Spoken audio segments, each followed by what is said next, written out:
Okay, we should be live here, and we are, gentlemen. Of course, now I'm going to have a cough attack. Sorry about that. Okay. Hey, everybody, this is Chris the Cop. Welcome back. We had to skip Coffee with the Cop 2 weeks ago because, unfortunately, Shadow, unfortunately, passed away. And we're back again. I want to say, first of all, to this community, thank you very much for the well wishes, prayers, and condolences for Shadow and my family. It definitely has helped us. I read every comment.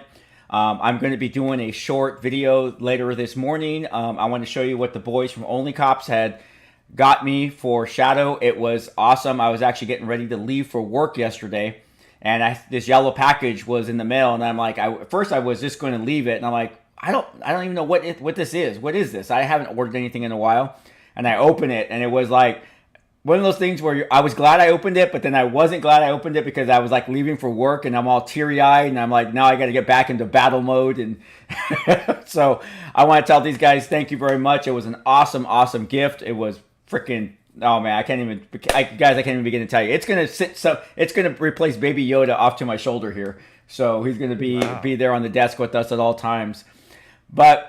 So thank you guys for joining us with Coffee with the Cop. You guys know what this is about. This is where I have my cup of coffee in the morning and we talk shop. It started off as Coffee with the Cop. Now it's Coffee with Cops. And joining us on our regular schedule is Josh and Bill. I'm going to have them give their intro for their community and this community as well. And then we're going to talk about our special best guest, Constantine. So what's going on? Thank you for having me here. Yeah. You let him do an intro? Yeah, Constantine, you want to tell us about yourself, and then we'll have Josh and Bill do their intro? Okay. All right, let me try. Guys, thank you for having me here. My name is Konstantin. I was born and raised in Odessa, Ukraine. It's a former Soviet Union. I was born in 1967. I served Special Forces, Soviet Union, 1986 to 1988. In 1989, we came to United States.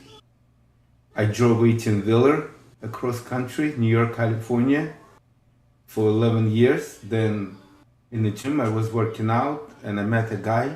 He asked me, how to handle the weights. We become friends, and he was a Bloomberg bodyguard. Bloomberg that time, he was a mayor of New York City. And he asked me, what are you doing for a living? I said, I'm a truck driver. I was, at that point, I was driving delivering milk, Parmalat, and they called me milkman. And he told me, how long are you going to be a milkman? I said, I don't know what to do. And he he's the one who, convinced me join police department. And so in 2002, I joined NYPD police department, which is, I'm so grateful. And so I graduated academy. I went to 75th Precinct, East New York. I was on patrol, not that long. Then I become a narco. I did SNUS, Street Narcotics Enforcement Unit at the 75th Precinct. And then my commanding officer, he told me you can put your papers in the OCCB, Organized Control Bureau. So I'm applied for Auto Crime Division, and I had interview, Auto Crime Division, they picked me up as a UC, and I was in Auto Crime for 7 years doing some cases. I worked with FBI. I worked with Attorney General Office. I worked with a DA. And then in 2012, I decided to go to narcotics. So I got transferred to Bronx Narco. I did a year at Bronx Narco as a detective investigator. Then I went to Brooklyn North Narco as an investigator. Then I went to Vice, Brooklyn North as a investigator / UC. And then my CO asked me go to Brooklyn South because a lot of East Europeans lives there. and my Russian language will help achieve some jobs. And I got transferred to Brooklyn South twice. In 2000, I didn't work that long. In 2018, I got transferred, and 2020 I got retired. And basically short. Wow, that's awesome. Yeah, that's all he did. Yeah, that's all. Right. That's the only thing he did. Jeez. Oh wow, that's awesome. Well, we're gonna have some questions in for you definitely because you sparked some questions up just directly for me. All right, hey, it's all yours, Josh. So, Josh, and I don't know, Bill's, I think, above me. He's the power Yes. top on this time on the orientation here. So, we were police officers in North Texas. We were police officers for way less time than both of these guys. Our journey wasn't nearly as badass as Constantine's was. His was super Wasn't cool at incredible. all. Yeah, we were bored adults that decided to be cops like idiots, and got a bit of the test of the rainbow. We worked and interacted with a lot of the units that he was mentioning, and these are, to try to contextualize that, like when you're in narcotics, you're not like just looking for drugs. These are very in-depth, very complicated investigations. These are very complicated interrogations. This is a lot of, you don't just go out and pull druggies. You're working with the DA's office to try to leverage charges against one person so that you could, it's a much more complicated thing than that. And then even auto theft, and I can imagine in New York, I've actually got 2 of the stolen cars I've recovered in my city, which is in Texas, came from New York. And at the time it was really cool because New York was like, fuck yeah, we'll take him. Like, hell yeah, we'll extradite that warrant. We still want the guy. Mm-hmm. So you have departments, and again, our city was maybe what, almost 500,000 people. How many people live in New York? Like 8 million? Like around 8 and change. Psycho big.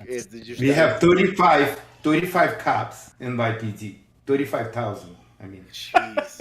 35,000. They have more cops than like colleges have students here. Like, really wrap your head around how big a department like that. Than my city that I currently live in has. I'm telling you what. They probably own, as a police department, more land than the city that I currently live in, and that's just the police department has. It's, I don't know. Anyways, so it's a pretty. It's they have a considerably more storied history than that. We are again, Josh and Bill from Only Cops. We left law enforcement to go tell stories that we couldn't tell while we were still there. And we have enjoyed being part of this conversation and adding an academic twist. Him and I both had to have degrees prior to getting into law enforcement and had lives outside of this. We got to have a civilian experience prior to becoming cops, and we try to bring some of that to the conversation. So I have a lot to ask him. That's a pretty crazy... His journey to becoming a cop in New York's wildly different than probably 95% of people. Because you like...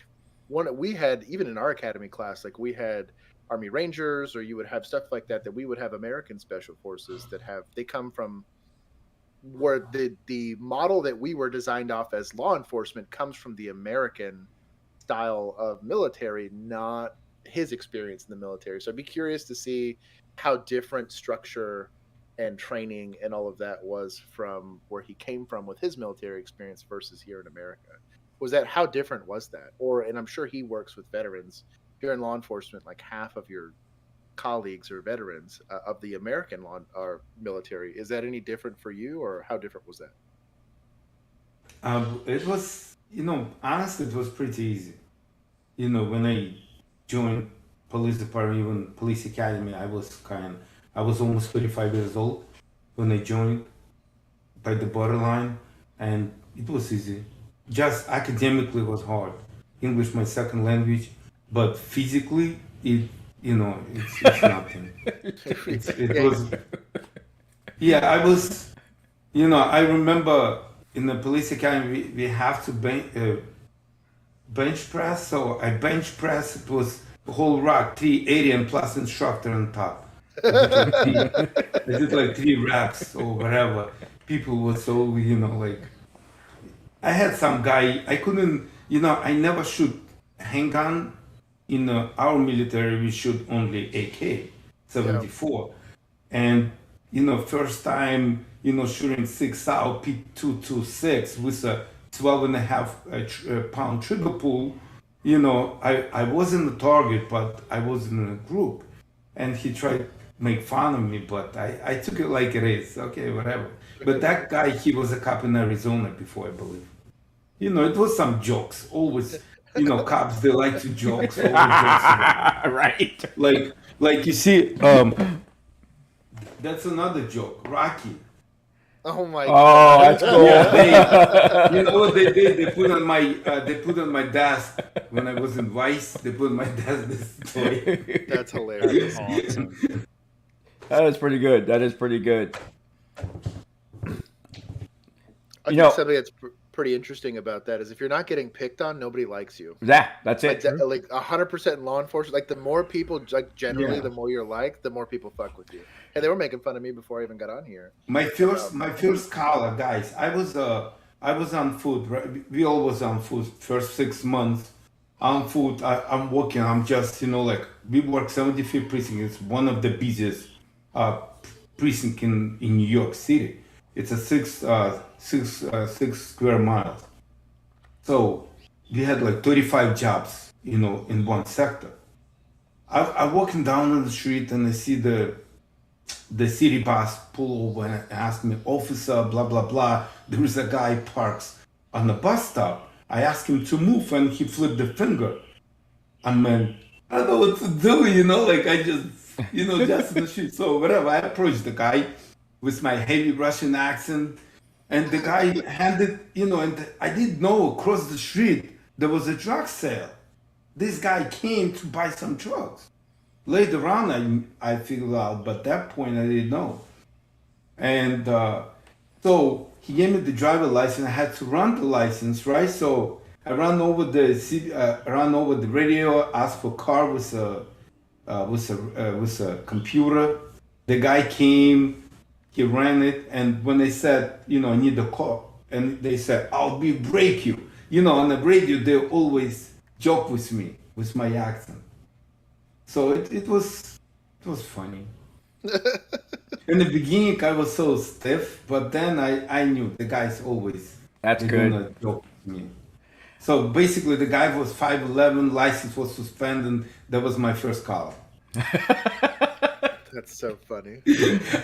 And when I didn't know how to process the collar, it's a lot of paperwork involved. Mm-hmm. You know, in 2002, it's a lot of, you know, you got a handwriting, and I didn't know what to do. I'm waiting for someone, the sergeant, the FTO sergeant is going to help me out. He was a little jerk, and he didn't try to help me anything. So I asked another cop, they helped me out. Next day, the sergeant came back and he told me, listen, how much overtime did you get last night? I said, 8 hours. You know what he said? You robbed the city. Give me a break. Josh and Bill, that is your whole argument right there, right? There's your whole argument. Oh. This guy told me you robbed the city. I was, what the? You're the sergeant. You're supposed to help me. You're my FTO sergeant. There you go. Here's where I'm the butthole in briefing, and I'm like, well, technically, robbery would have required that he went and did a threat to the city of violent force, Right? to get his overtime. I don't believe kidding. robbery is the right. Oh yeah, I was like, robbery's He not would have the said right that term. to a chief, honestly. Josh has no filter. When it comes to Oh, that. Constantine, it's so funny is there's one of my good friends, he's now retired. He was a cop back in the late 70s and early 80s, and he said that we had a Russian officer working for us. Came from Russia, and had a heavy Russian accent. Went to the police academy, big guy too, right? And I guess they were on a call one time, and they're like, "Hey, we have to get into this." I don't know if it was a house, an apartment, and they're like asking what they're gonna do, and all of a sudden he boots the door. Kicks the door open and it flies off the hinges. That's how big he was. And they're looking at him like, what are you doing? And they're like, you can't boot the door. And he's all, what do you mean you can't boot the door? And they're telling me like, hey, you know, we have to have probable cause. And he's all, in Russia, we boot door. That's awesome. And oh, that's right. He was a cop in Russia, came over, and then, you know, went to the whole police academy in California. And that was a funny thing. He goes, in Russia, we boot door. I was like, oh my God. I can only imagine what that would sound, especially how like with his heavy Russian accent, and there'd probably be a bunch of California cops like, "Oh my God, we're all going to jail." 100%, 100%. Hey, That's so funny. real quick, because we were talking offline. Can you do me a favor and share with us your current family of cops? Because it was quite interesting to hear about your daughter and your wife. My daughter, she's a cop in New York. She has a little over 5 years on the job, and my wife, she just graduated last month, April 20th. She graduated police academy in Florida, and she got hired by the sheriff department. That's awesome. Yeah, she's gonna start on May 16th. Wow. Next That's so week. wild. That's awesome. Runs in the family. That's the wrong door to kick in a household. You know what I mean? You're like, oh, I'm gonna go rob a house. I'm gonna go rob that house. Good luck. I also want to point out, because I'm the weirdo that would totally notice this, that is a Mosin Nagant, I believe, behind him. Is that a Mosin Nagant that's behind you? Yes, it is. Hell Yes. yeah. Yes, Josh, you would be the one that would I receive was, that. I was like, wait a minute. I believe. I thought I have my. No, I thought I have my shield. I will show to my shield. His shield? His shield. Yeah, my shield. Yeah. No, I don't know where it is. Well, you and Josh are best friends now. We're already homies. That might be like a million years behind you in a beard, but we know how to get each other in guns. That's my hat. I love, Oh, yeah. I love that. What? trying to think- Go ahead. No, I was going to try to think. So, how old do you think LAPD is? LAPD. Yeah, because I'm trying to remember if New York or Boston was the first police department in America. I thought Baltimore was first. Was it Baltimore? They're all old, like super I don't ancient remember. old. Because their badge numbers go back like they probably had to recycle like 4 or 5 Sure. times the amount of officers they've had. I'm sure. So according to Google, it says the first police department in the United States was established in New York City in 1844. Aha! Look at that. And it was officially organized in 1845. Yeah, I don't even think Texas existed back then as it is today. Probably not. What is so after 9/11, a few of my friends that I work with, they went back to I think one of the first memorials. The first year there was a memorial, and they had met some New York police officers. In fact, we have a New York detective Ray jacket hanging in our station. You know, it got they framed it, and because they had become friends with them, and he was one of the guys that. Well, I know a lot of you guys were out there doing rescues and stuff like that. But he was saying that in your department, you can only do 20 years and then you retire. Is that something that's? No, you can stay longer if you want to. Okay. You can stay longer, but 20 that you must. Okay. With the full pension, to have full pension, you gotta do 20. Okay. All right. That was the interesting part. I could imagine, depending on what precinct you're working in and where you're like, I'm pretty sure there's some places where politically they probably push you out as you're getting to 20 for budget reasons, or with as many officers as they have. Jeez. Yeah. You know, one question, Constantine, that comes up with the viewership is working with the federal government. You know, there is this, I'm sure you watch movies when the FBI comes rolling in, the FBI treat the police department like, crap. You know, we're the FBI and we're here now. And you had said that you had worked with the feds, the FBI. Can you give us your experience of how that does not happen with working with the FBI? We actually work nice with each other. I love work with them. See? First of all, it's a feds money, right? Yep, Overtime. Money talks, bullshit walks, correct? So feds, they have unlimited overtime money. And they so nice to us. Because I can explain on my point of view. They don't know the street. Right. We know the street. Yeah. We know more than them. They were in suit or nice clothes. I understand, but we know the bottom, but they don't know the bottom. And usually they don't have UCs, they have CIs, but we do work for them. Right. You know, we have, I work with NYPD bad task force. I did a lot of cases. I can send you a link. One in 2012 was my last case. It was like 37, we call it 37 people out of it. So just It's for a everybody huge else, case. yeah, just for everybody else that's not in law enforcement, a UC is an undercover officer, and a UI is or a CI is a confidential informant. So a confidential informant is someone that is not affiliated with the law enforcement, but they are being effectively paid for information. Versus an undercover officer is the absolute psychos. I actually worked with one that came out of that. When he got out back onto patrol, and he's like, "Yeah, I'm used to faking like I'm doing meth in crack houses." Yeah, right. Like those are some crazy bastards. Undercover officers that is a different breed of human being. I did 7 years. As a narco? No, you see, And you, oh, wow. Jesus, 7 years. Yeah. God, I bet that's the cycle. Like they probably don't let you do it any longer than that amount of time or whatever. No, I flipped. I wouldn't flip.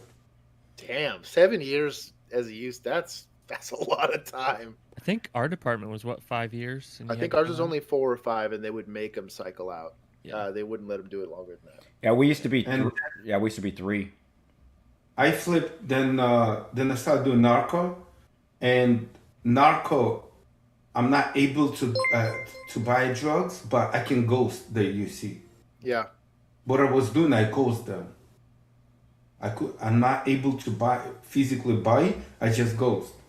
Wow. And then when I went to Vice is different. I was doing investigation, UC, and a ghost. Interesting. So we got a super chat here on Chris's thing, and they asked, "What is the limit of crimes an informant can do?" And I'm pretty sure they can't do any. I'm as far as being in compliance with.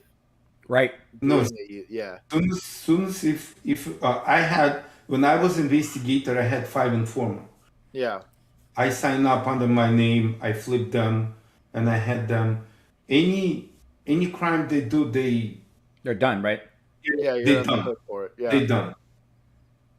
Yeah, I think there's a lot of misconception, and this is kind of why we started Only Cops and why we like these discussions. Is a lot of people will sit there and they'll watch the movies and they'll sit there and say, "Well, he's undercover, so he's over there like shooting people and helping rob banks." Doing Like, drugs, no, you can't do getting drunk. you can't do No, you any can't. of that shit. Yeah, no. Like example, you like Vice.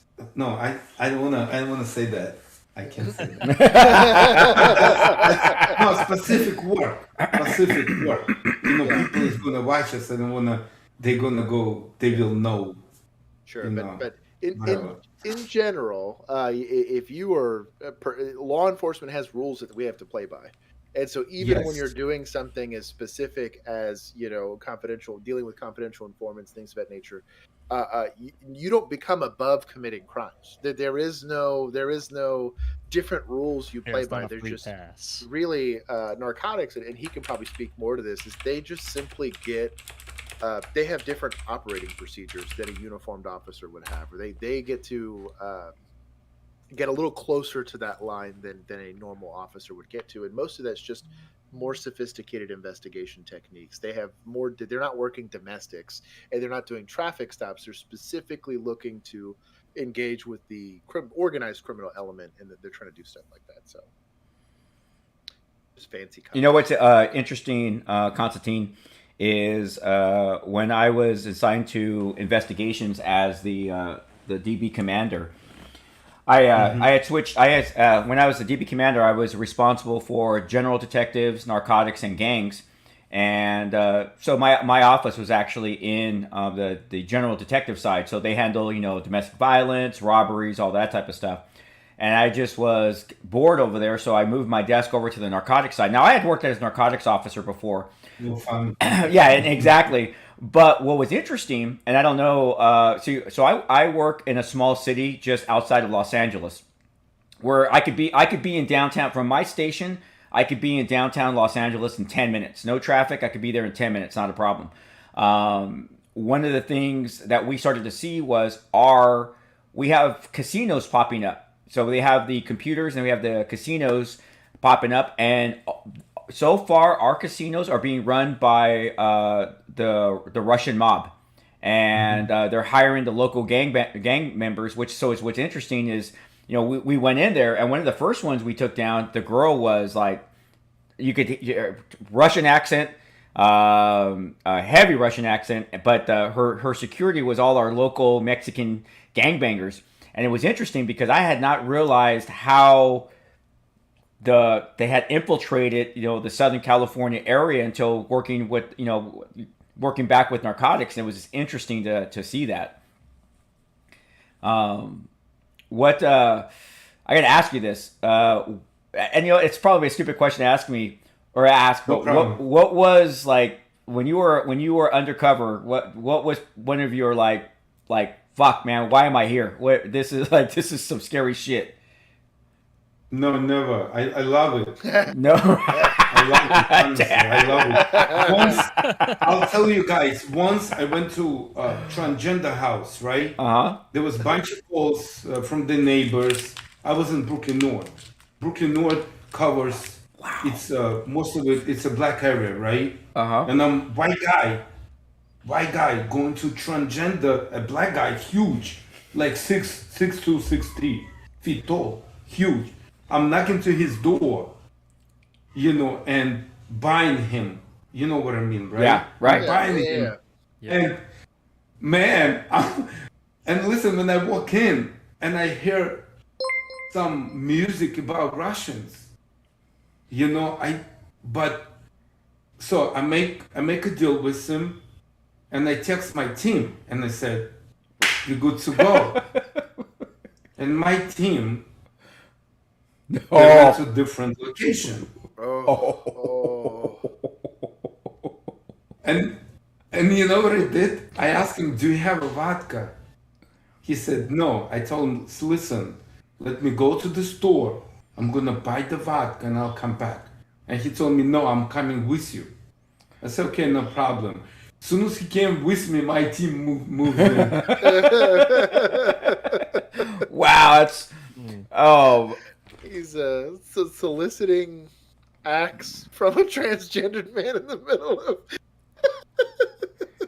That's so funny. That is great. I love that. Nobody couldn't believe it. I could get this guy. That's so funny. Well, I'm gonna be honest with you. If you as an undercover cop, that works. I mean, if you had your glorious beard and you look the way you look right now, there's no with your accent, there's just no way I would say you're a cop. It would be like, no way, no way in hell. Nobody can believe it. Yeah, I mean, and you could play it off like the whole part too. You could buy dope, you could sell dope. I mean, there are so many different things that you could do. That I'll tell you something funny. When they picked me up, and YPD built the junkyard, and I ran the junkyard as a Russian mafia boss. There you go. That's so cool. That was my first. I had less than 3 years on the job. We did really. It was me and another 2 cops. I didn't know nothing about junkyard, zero. But one of us, a cop, he's great. His whole family in the junk business, and he knew everything. He runs everything. I was there as a boss. We had that was a really good bust. We caught over 60 people. Wow. We had 120 cars. We bought the drugs and stuff like that. And but to be in auto crime, you gotta know the Jesus that used to be. So my chief came to my office, to our building. He shook my hand. He said, "I have no problem. Keep you permanently. Otherwise, nobody could able to get to the unit before 5 years on the job. I had only 3. I become a detective. I have like 4 in change." That's so crazy. That's cool. So it was, it was great. Then after that job, I work in a crash yard also.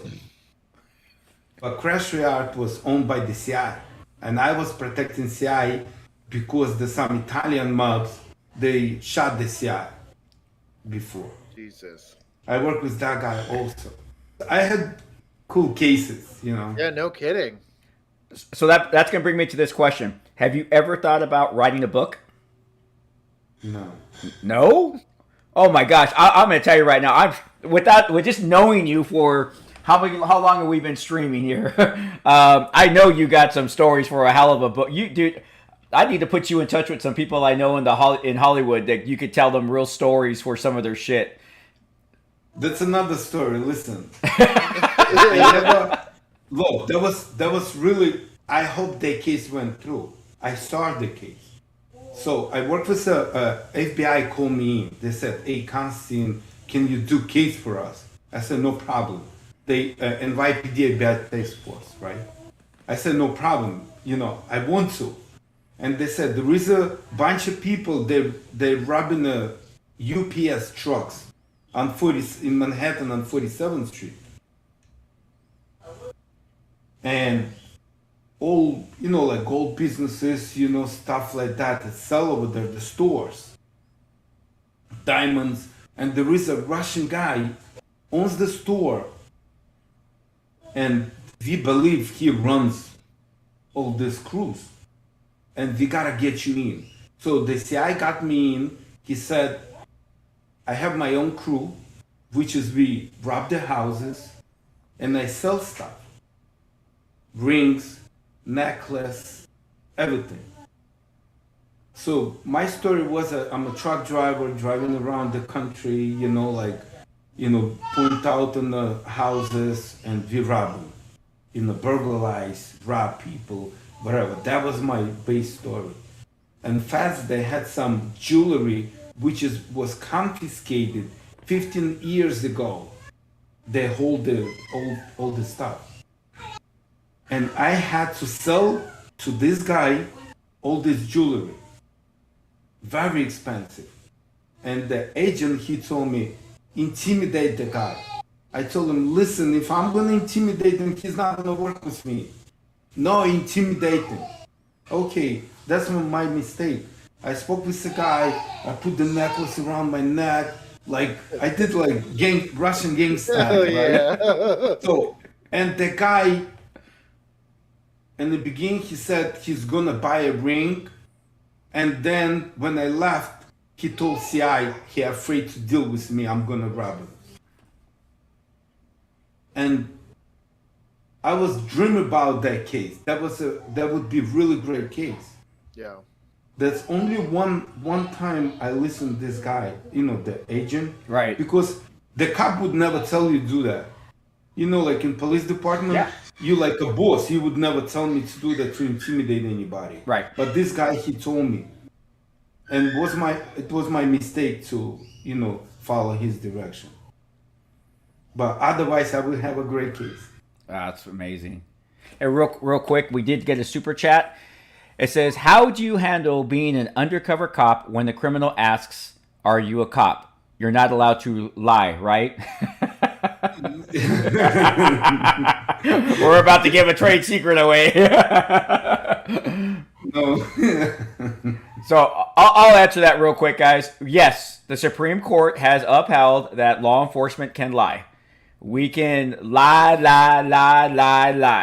And I have done investigations where I have lied about having DNA, fingerprints, and if they decide they want to take the bait, they could take the bait.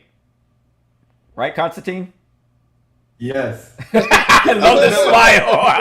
I would never say, you know, once I was doing a buy, right? We run to the house. I was with my boss. My boss, he's a Armenian guy, right? Sergeant. And so I have a lot of tattoos, you know, Russian tattoos. And the lady who runs Pra's house, Russian lady, she didn't believe, you know, like I'm a bad guy. You know what he did? He ripped my shirt on me, my boss, and said, look. And she said, okay, guys, you got it. I'd be like, That's awesome. So I recently watched it was the newest Batman movie that came out. It was on HBO, and there's things here or there about it, but there's a culture around people that are really motivated to fight crime, quite literally. And Yeah. it's kind of Batman's always been like one of my favorite superheroes growing up, and there was this idea of fear, specifically fear of the unknown and fear of the dark. And I kind of picture Constantine in New York, just kind of like in the dark, waiting for and people don't know. And it's kind of it's the idea of this cat and mouse game that gets played between the more sophisticated aspects of law enforcement and the criminal element, like the organized criminal element. And it is that. And in a cool way. And I remember my wife told me this one time. She's like, "You're kind of like Batman when you're a cop, but ultimately you create fear within they're the ones. I don't know that he's not a cop. You know, they even had to rip his shirt off to show tattoos to prove, because that's how much fear. When you're good at your job, that's how much fear you put in the criminal element of doing crime. And it's ultimately, I think, it comes down to why guys like that do law enforcement. What turns people on to doing law enforcement is I want to be a consequence for people doing bad things. It's a really cool. He like embodies that ethos, which is pretty awesome. And I think Constantine, like you say, oh yeah, I would have stayed doing it for forever if they would have let me. There's guys that just get it, and they really do. And I served those 2 years, which is I served in the special forces in the Soviet military. That was a maximum security prison. Yeah. So we served in the prison. I knew the slang, I knew everything, and how to deal with criminals over there. And you can't bullshit that. Like, there's no like acting class you can go for that. There is a culture you just have to understand, and it's kind of how people. And again, he got recruited out of a gym to go do this, but you cannot, or at least it's incredibly difficult to forge that type of experience in a person. And you really do need that to fight crime, especially bad crime. Like, again, he wasn't arresting people for shoplifting. He was arresting, robbers and thieves and, narcotics guys. Like, he's very not friendly people. Constantine, I have a question, because obviously here on the East Coast. So, obviously California, you probably have heard the horror story of California. We have fallen into the sea. It's amazing. Here's the amazing part about being a California cop. So I have to approve all the bookings all night long. So the officers, they make the arrest, they bring them to my office, and I have to approve them. I don't even know anymore what we can keep and not keep. I have to call the jail. Is this on the list? This is the sad part. Is this on the list? So here's a funny story. Here's a funny thing. If you steal a car and we catch you, you come to the jail and we process you and we give you a ticket and you leave. So GTA is we can no longer hold anyone for GTA. You get a ticket. What the fuck? Yeah, no, this is like true shit. But this is the irony of California. So you get a ticket for GTA. You're out in a couple of hours. The officer is stuck doing the report, for hours past when the suspect's out. However, if you key a car, inscribe, whatever, that we hold you on. That is vandalism. Felony vandalism is one of the ones that we don't cite you out on. So you could steal a car, just don't scratch a car. It's like, Jesus. That's... Yeah, it's nuts. Are you on the New York side starting to see that? Because obviously, like with California, you guys got hit hard right after the George Floyd incident. You guys got really hit. It's not even in George Floyd. That was May 2020 in May, but 2020 in May, but we start hitting on January 1st when Chroma he signed, he screwed everything. Whatever you doing B&B, right? Buying bus. On the buying bus, you see buying the drugs. We call the guy and we have to let him go. It's amazing. So stupid. AJ, they don't want to process him. Yeah, it's amazing. It's kind, Now, What? Oh, go ahead, Josh. I was going to say, what's crazy to me is there's a lot of discussion, and we see this all the time when we do body cam breakdowns. I'll be right back, guys. how we apprehend a suspect, right? And so let's say the guy robs somebody, the guy's running down the street and he's shooting random rounds off into the neighborhood, and you shoot this guy in the back. There's a huge discussion on whether or not the officer should or shouldn't have done that, right? And people talk Yes. about, should he have apprehended him this way? But when it comes to the DA's office and whether or not they should or shouldn't be pressing charges, or when it comes to, again, like the mayor's office and whether they choose to adjudicate a charge or something like that, no one ever cares. Like the public as a whole is like, oh, it's fine. It's just, he's just poor. He's robbing stores and stuff like that. We got to let him go, or selling narcotics. Yeah, just don't in steal more than New York, $1,000. in New York, when I went to academy, what they tell us in academy, you're not gonna believe it. If the perfect example, he's shooting your partner, boom, God forbid, kill somebody, Sure, run away from you, you chasing him, he hold the gun in his hand, you cannot shoot him in the back, unless he turn and try to shoot you. Jesus, dude. Well, If he kills somebody and running with a gun in his hand, you're not allowed to shoot him. That's nuts. That's so stupid. Well, and then You're not going to be justified. That's stupid. Why chase him at that point? Like, why chase him? You just, whatever. I guess we'll wait till he kills somebody else. I gotta wait for the split second that he decides to go. It's a weird. We were talking about this with dynamic entries by SWAT teams, and that basically they've almost completely stopped doing that in a lot of jurisdictions because they're just they make a perimeter and they wait. Well, if the guy never comes out, right? Let's just say he's going to be in there for a few weeks. They just leave him. Heck, we were on a standoff before we left. It's like a 4-hour standoff, and this guy's already cranked rounds off his balcony with a shotgun. And then he's threatening to burn down his apartment complex with a propane tank. And we tased him twice. He ran back inside. He threatened to shoot us a bunch of times. And then we were there for 4 hours. And the SWAT team got together and our command staff got together. And they decided to leave him there. We didn't go in there. We didn't go get him. Nothing. Anything.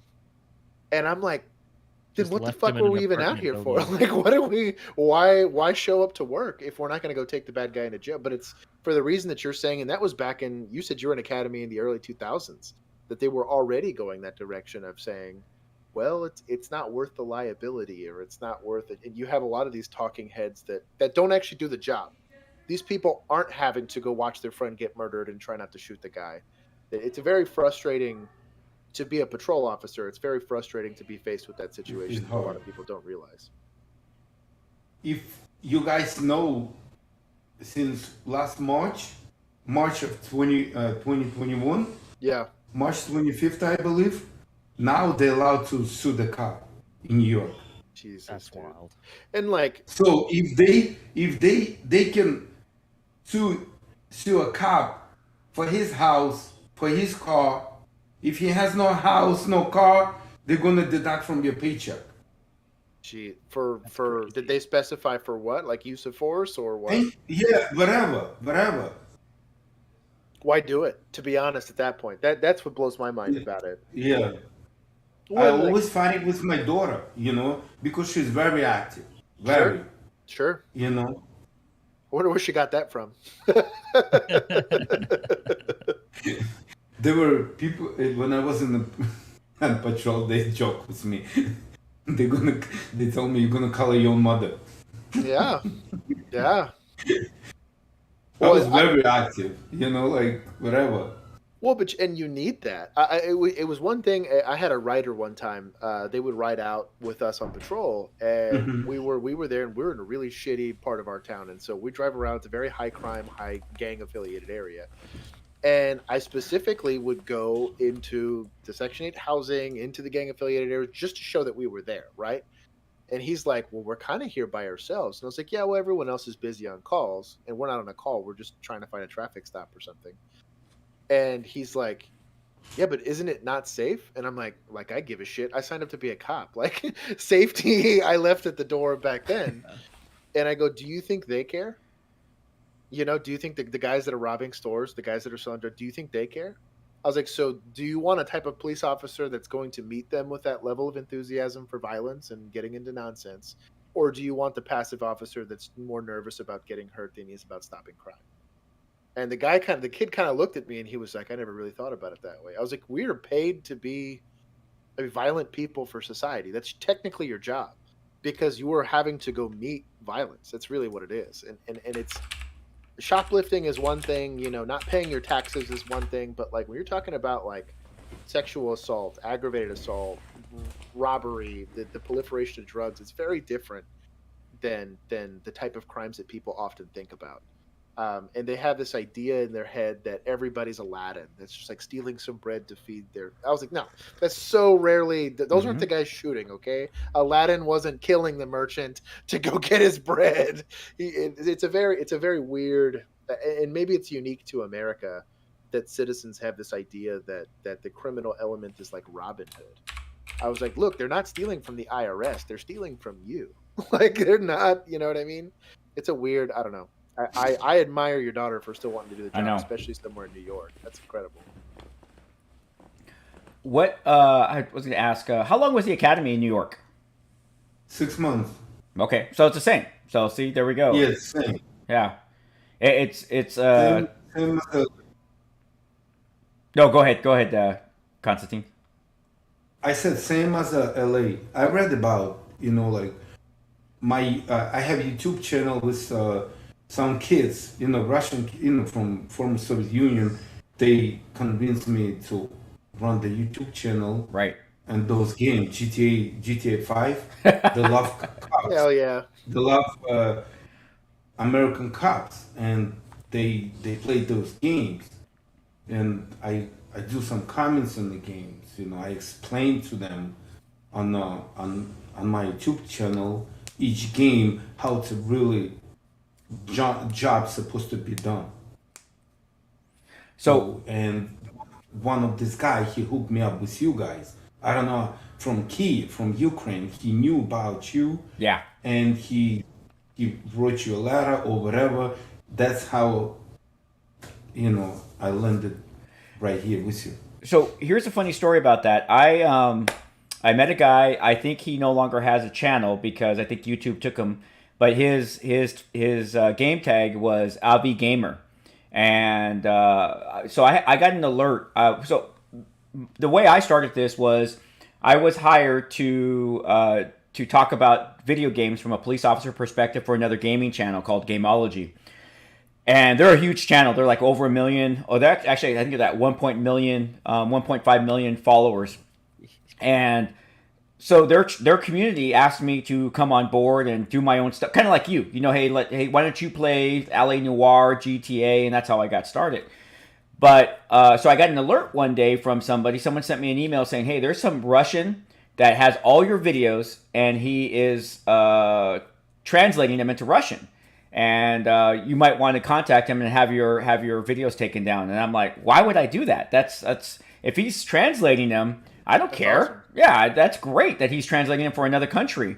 So I contacted him, and him and I started working together. I'm like, hey, dude, I'll make content specifically for, you know, your followers. And we did. We started working together. I would upload the videos to him, and we had a great relationship. Well, all of a sudden, my analytics showed I had a large Russian following, and it's funny is I don't almost every one of my videos I have to use a Russian translator because I've always prided myself on answering every comment. So I'd have comments in Russian, you know, and I'd have to translate them, and then I would translate them back to Russian so that they saw that I was doing that. So I've always loved the fact that I had this Russian following. It has been so awesome because the community has been just so nice.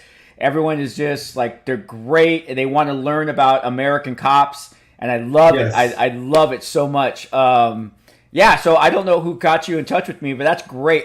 So here's a quick thing. I want you to tell us about your YouTube channel because we want you to. We already put your link up in the chat. We want people to go to you. Tell us what you're doing because we want to definitely get everyone to know about your channel. So basically what I do, if somebody, you know, played the game as a cop, right? Then, and what I do, I'm watching this game, and if it's in English, I translate to Russian. Nice. If it's in Russian, If it's in Russian, I explain to them, I stop the game, right? And I explain to them how the job's supposed to be done in the right way. Usually kids who play the games, they don't know. They read the manuals, but the manuals is not our patrol guide. Our patrol guide is more accurate. And I want them to know exactly how the job's supposed to be done. Like example, one of my game, it's not, the guy Steve, it's a great guy in New York. He's a gamer, right? Steve, the gamer 55. You know, I wrote him a letter. I asked him, can I use your games, you know, downloaded on my channel and translate in Russian? He said, yeah, go ahead. Take all of them. But he lives in New York and he played those games, I can say 95% correct as a NYPD patrol works. And like example, there is they pulling over the car, right? He comes to the car and asks the driver license, registration, insurance. I stopped the game and I said, what I would do, I would first tell the person why I pull him over and explain to why I would say that. Like example, if this guy, he kills somebody, right? They're all the perps, they knows we know everything and we smart. Like we can see through the walls. I told him, listen, if he kills somebody and you pull him over, he can pull the gun and shoot you. If you tell him, why did you pull him over? Like for the red light or stop sign, the guy think, oh, listen, let him write me a summons, let me go. You know, and stuff like that. Or when they arrest somebody, like example, in those games, they arrest somebody, they put in someone else's car. Say, no, real life, you put in your car, he's yours. You take him with your partner, right? You put him in the back. If you have no partitioner, someone has to sit with him. Or someone sitting with you, next to you, the station house, and explain to them how it's a process in station house. And before, like I missed one, before you arrest somebody, you have to call the boss, sergeant, lieutenant, right? Comes to the scene and approve the arrest. And then you start processing.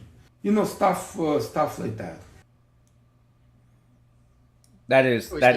Go ahead, Josh, go ahead. I was gonna say, I always think it's really interesting because like getting supervisor approval for an arrest was not done in our police department, and they required degrees for us, but we almost did our entire investigation with never seeing a supervisor. Really, the first person that would check the PC for our arrest was the jailer, and even they didn't really know much about it, and so really, it often would go all the way to a judge before anybody would even check to see if they believed that we had PC. And so we wouldn't get a kick sheet from a sergeant, we would get a kick sheet from a judge. And so that's an interesting difference in procedure from y'all on patrol in New York versus us in Texas. And that might not be Texas wide, but it was in our department. They would still check They would check the PC affidavit. Yeah. They would like look at it, but I didn't need approval to have already. Most of the time I'd gotten them to the jail by the time that they'd already checked it. They did. No, they have to. The boss have to approve. Yeah, they changed. In New York, the boss has to approve. I did since 2012 to 2020 for 8 years. I did a lot of investigation. I did a lot of search work. I initiated the search warrant.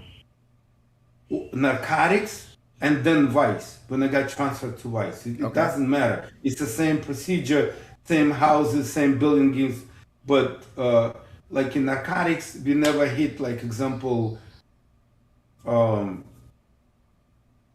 those how to say, houses, like press houses. Yeah. When they do narco, you're not much, hitting those houses. What I explain to people how the job has to done, like example, goes through the 911 call, the supervisor.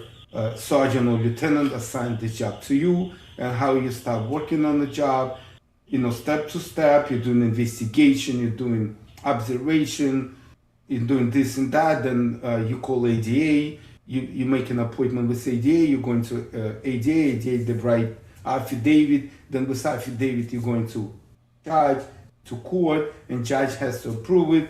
When he approve it, bam, you call your boss is happy, you're happy, everything is cool, good to go. You got 10 days, in 10 days you have to execute the search warrant.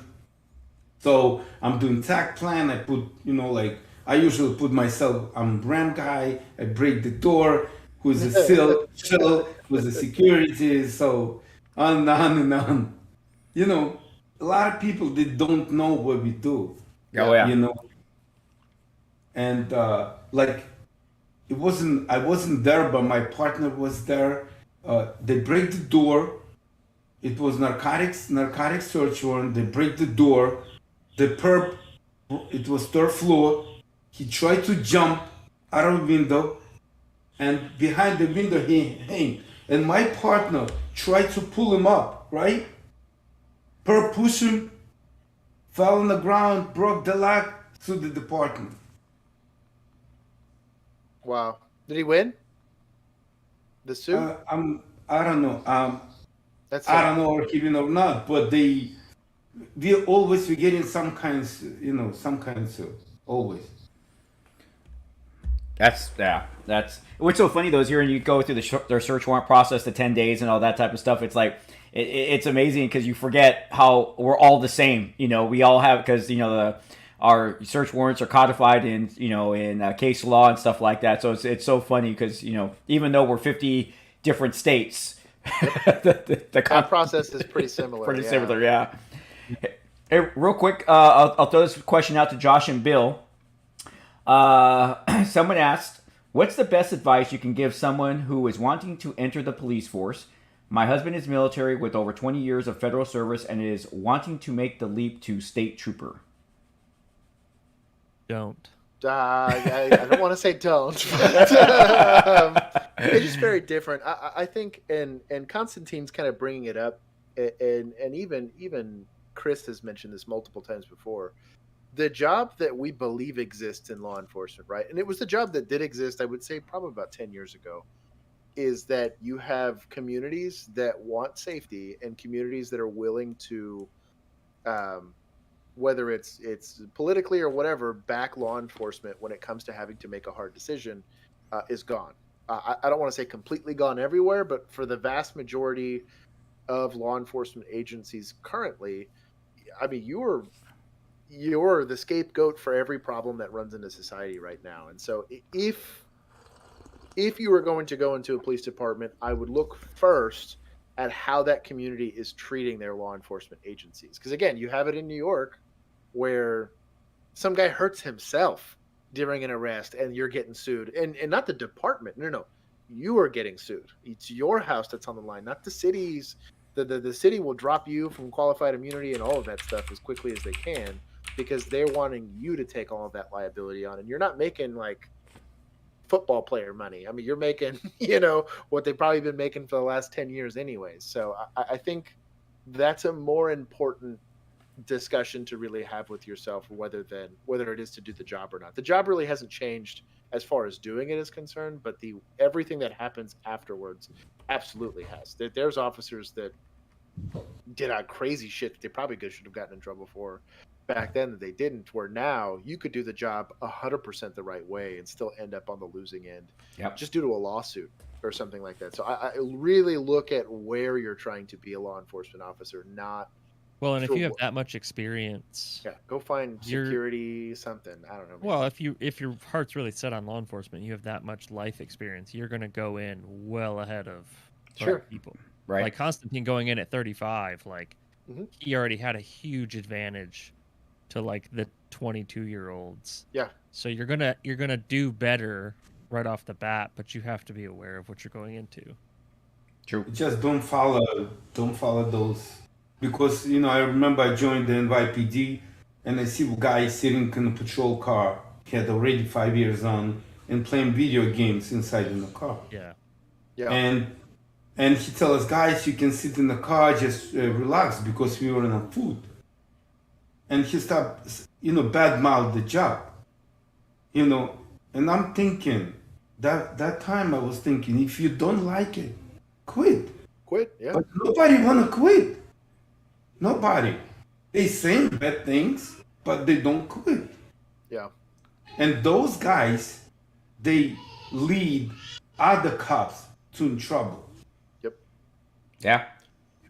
I still think this is probably the coolest job you'll ever have ever. It's a very fascinating. I love it. Guys, Yeah, I was honestly, about to say. I love it. It's the best job.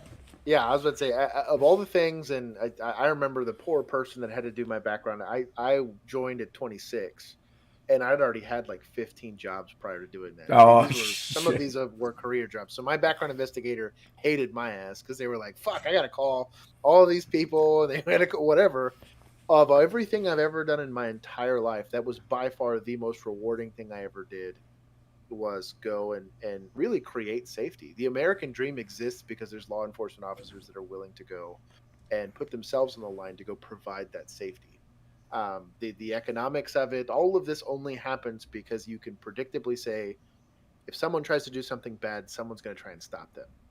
That's really the end of that's how you get society. That's how you get civilization. True. But as rewarding as it is, again, Bill and I left for the very reasons that we're discussing.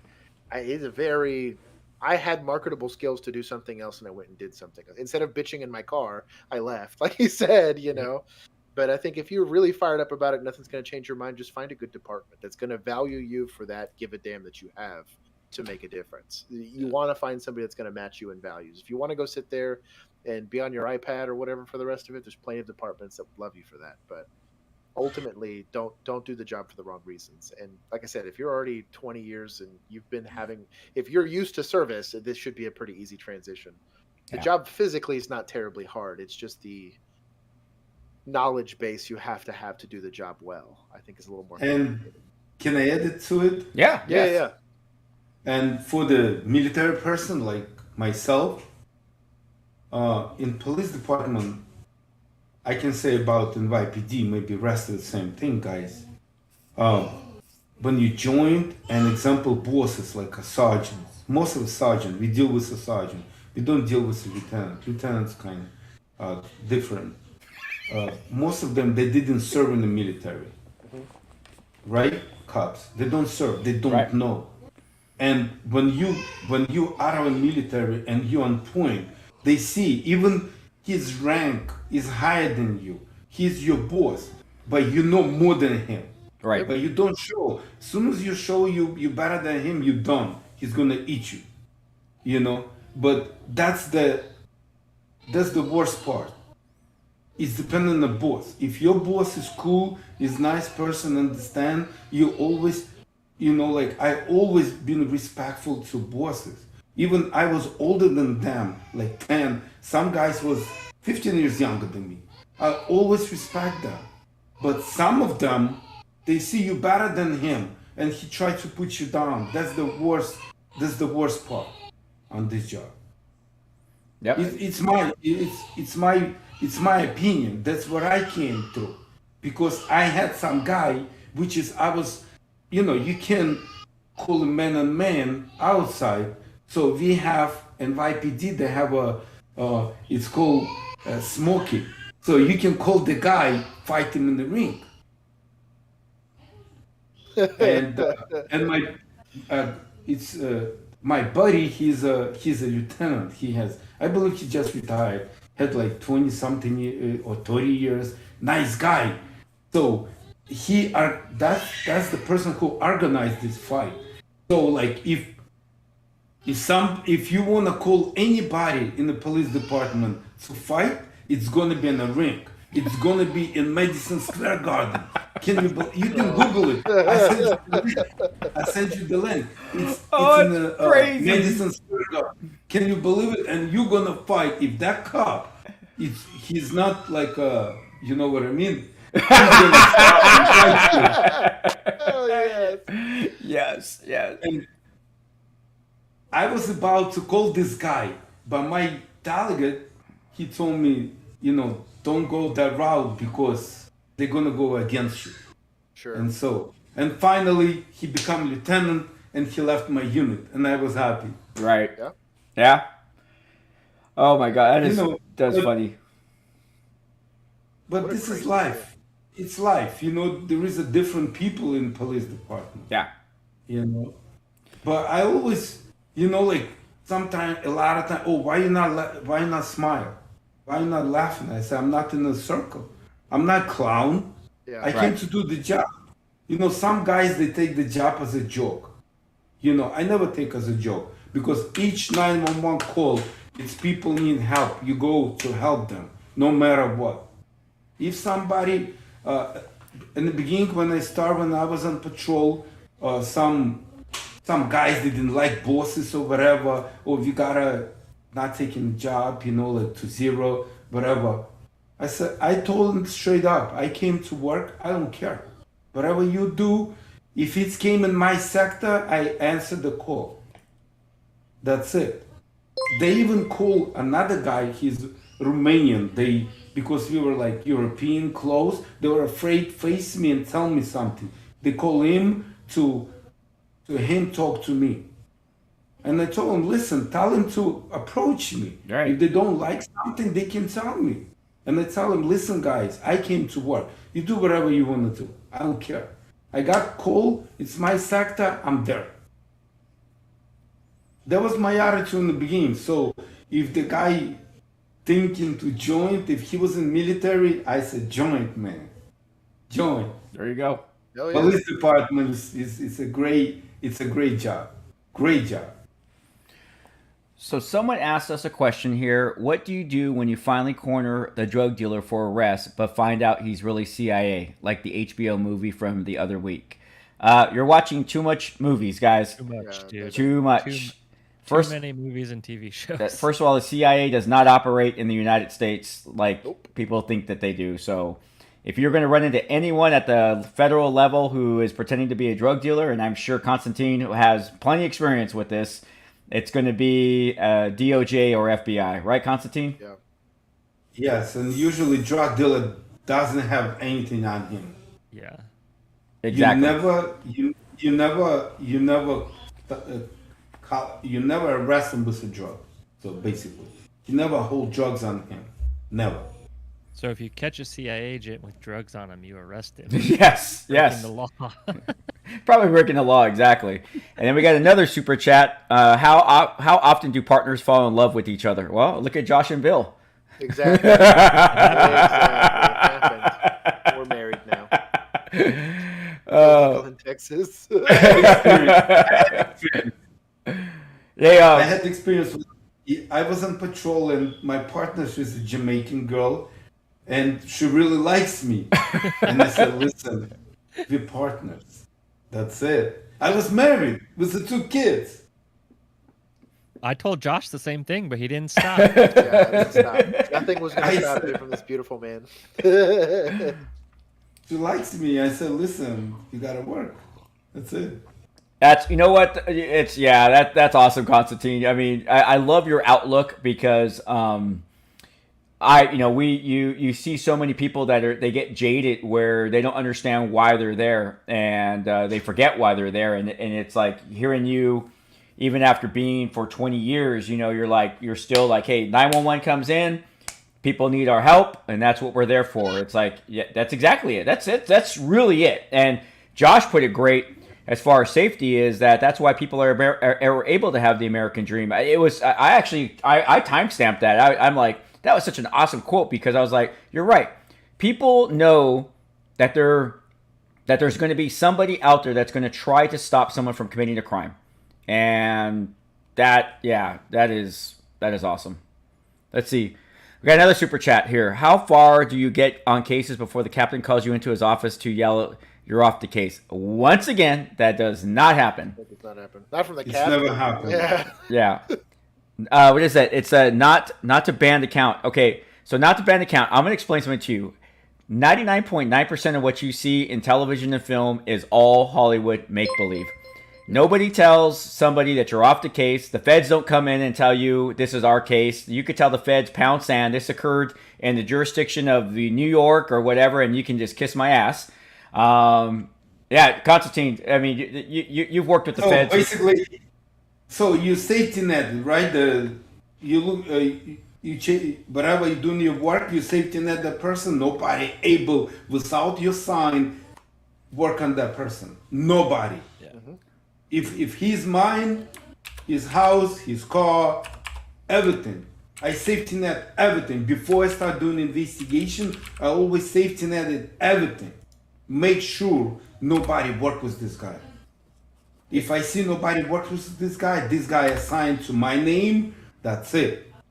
Yeah. They can work with me.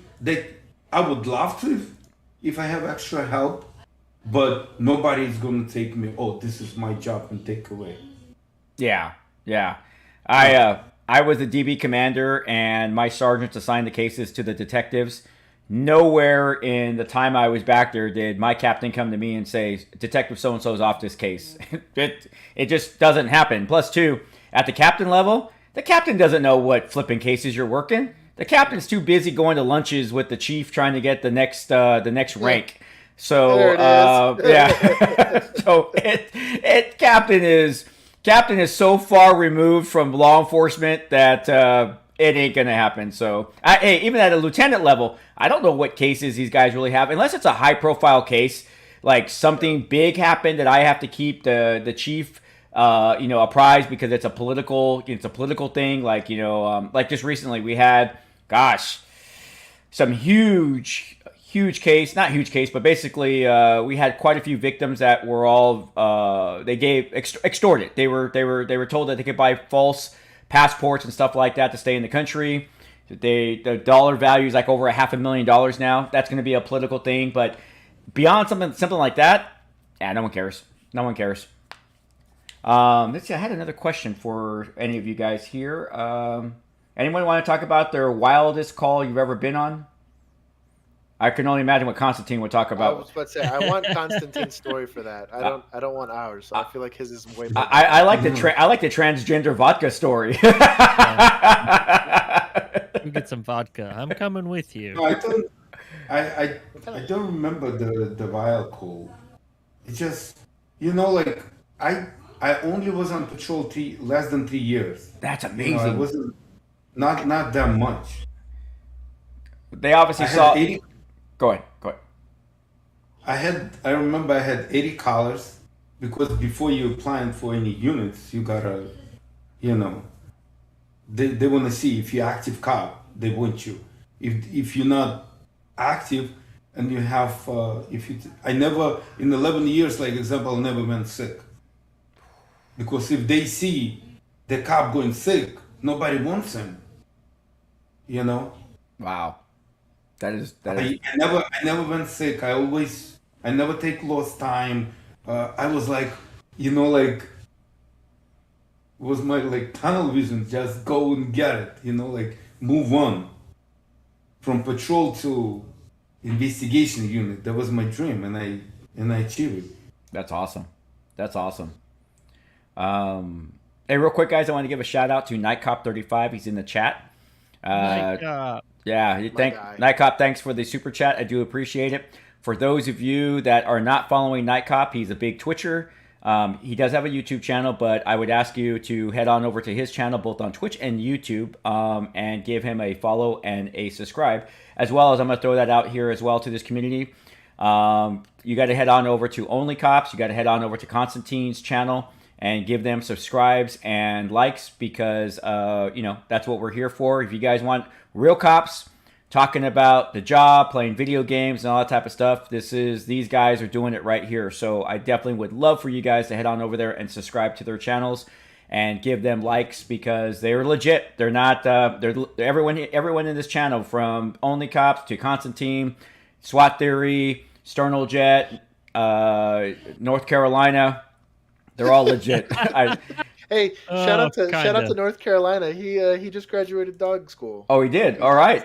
He's officially a dog now. He's officially a dog now. We have this Constantine. We have this kid that we play video games with. He's from North Carolina, and we just relentlessly fuck with him because he's from North Carolina. It's like, does anyone know where North Carolina is at? Is kind of like our thing here. But let's see here. Anyone want to talk about their best call they ever went on? Nobody? Like the All right. Hey, Constantine. getting the. Oh, go ahead, Josh. Go ahead, Josh. No, I was gonna say like, what do you mean the best? I know there's so many different types of best what- calls.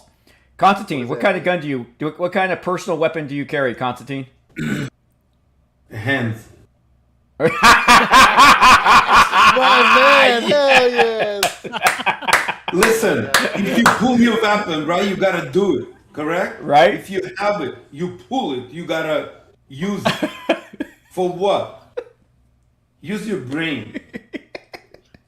I love it. Shake my hands. That is awesome. You're a fucking superhero, dude.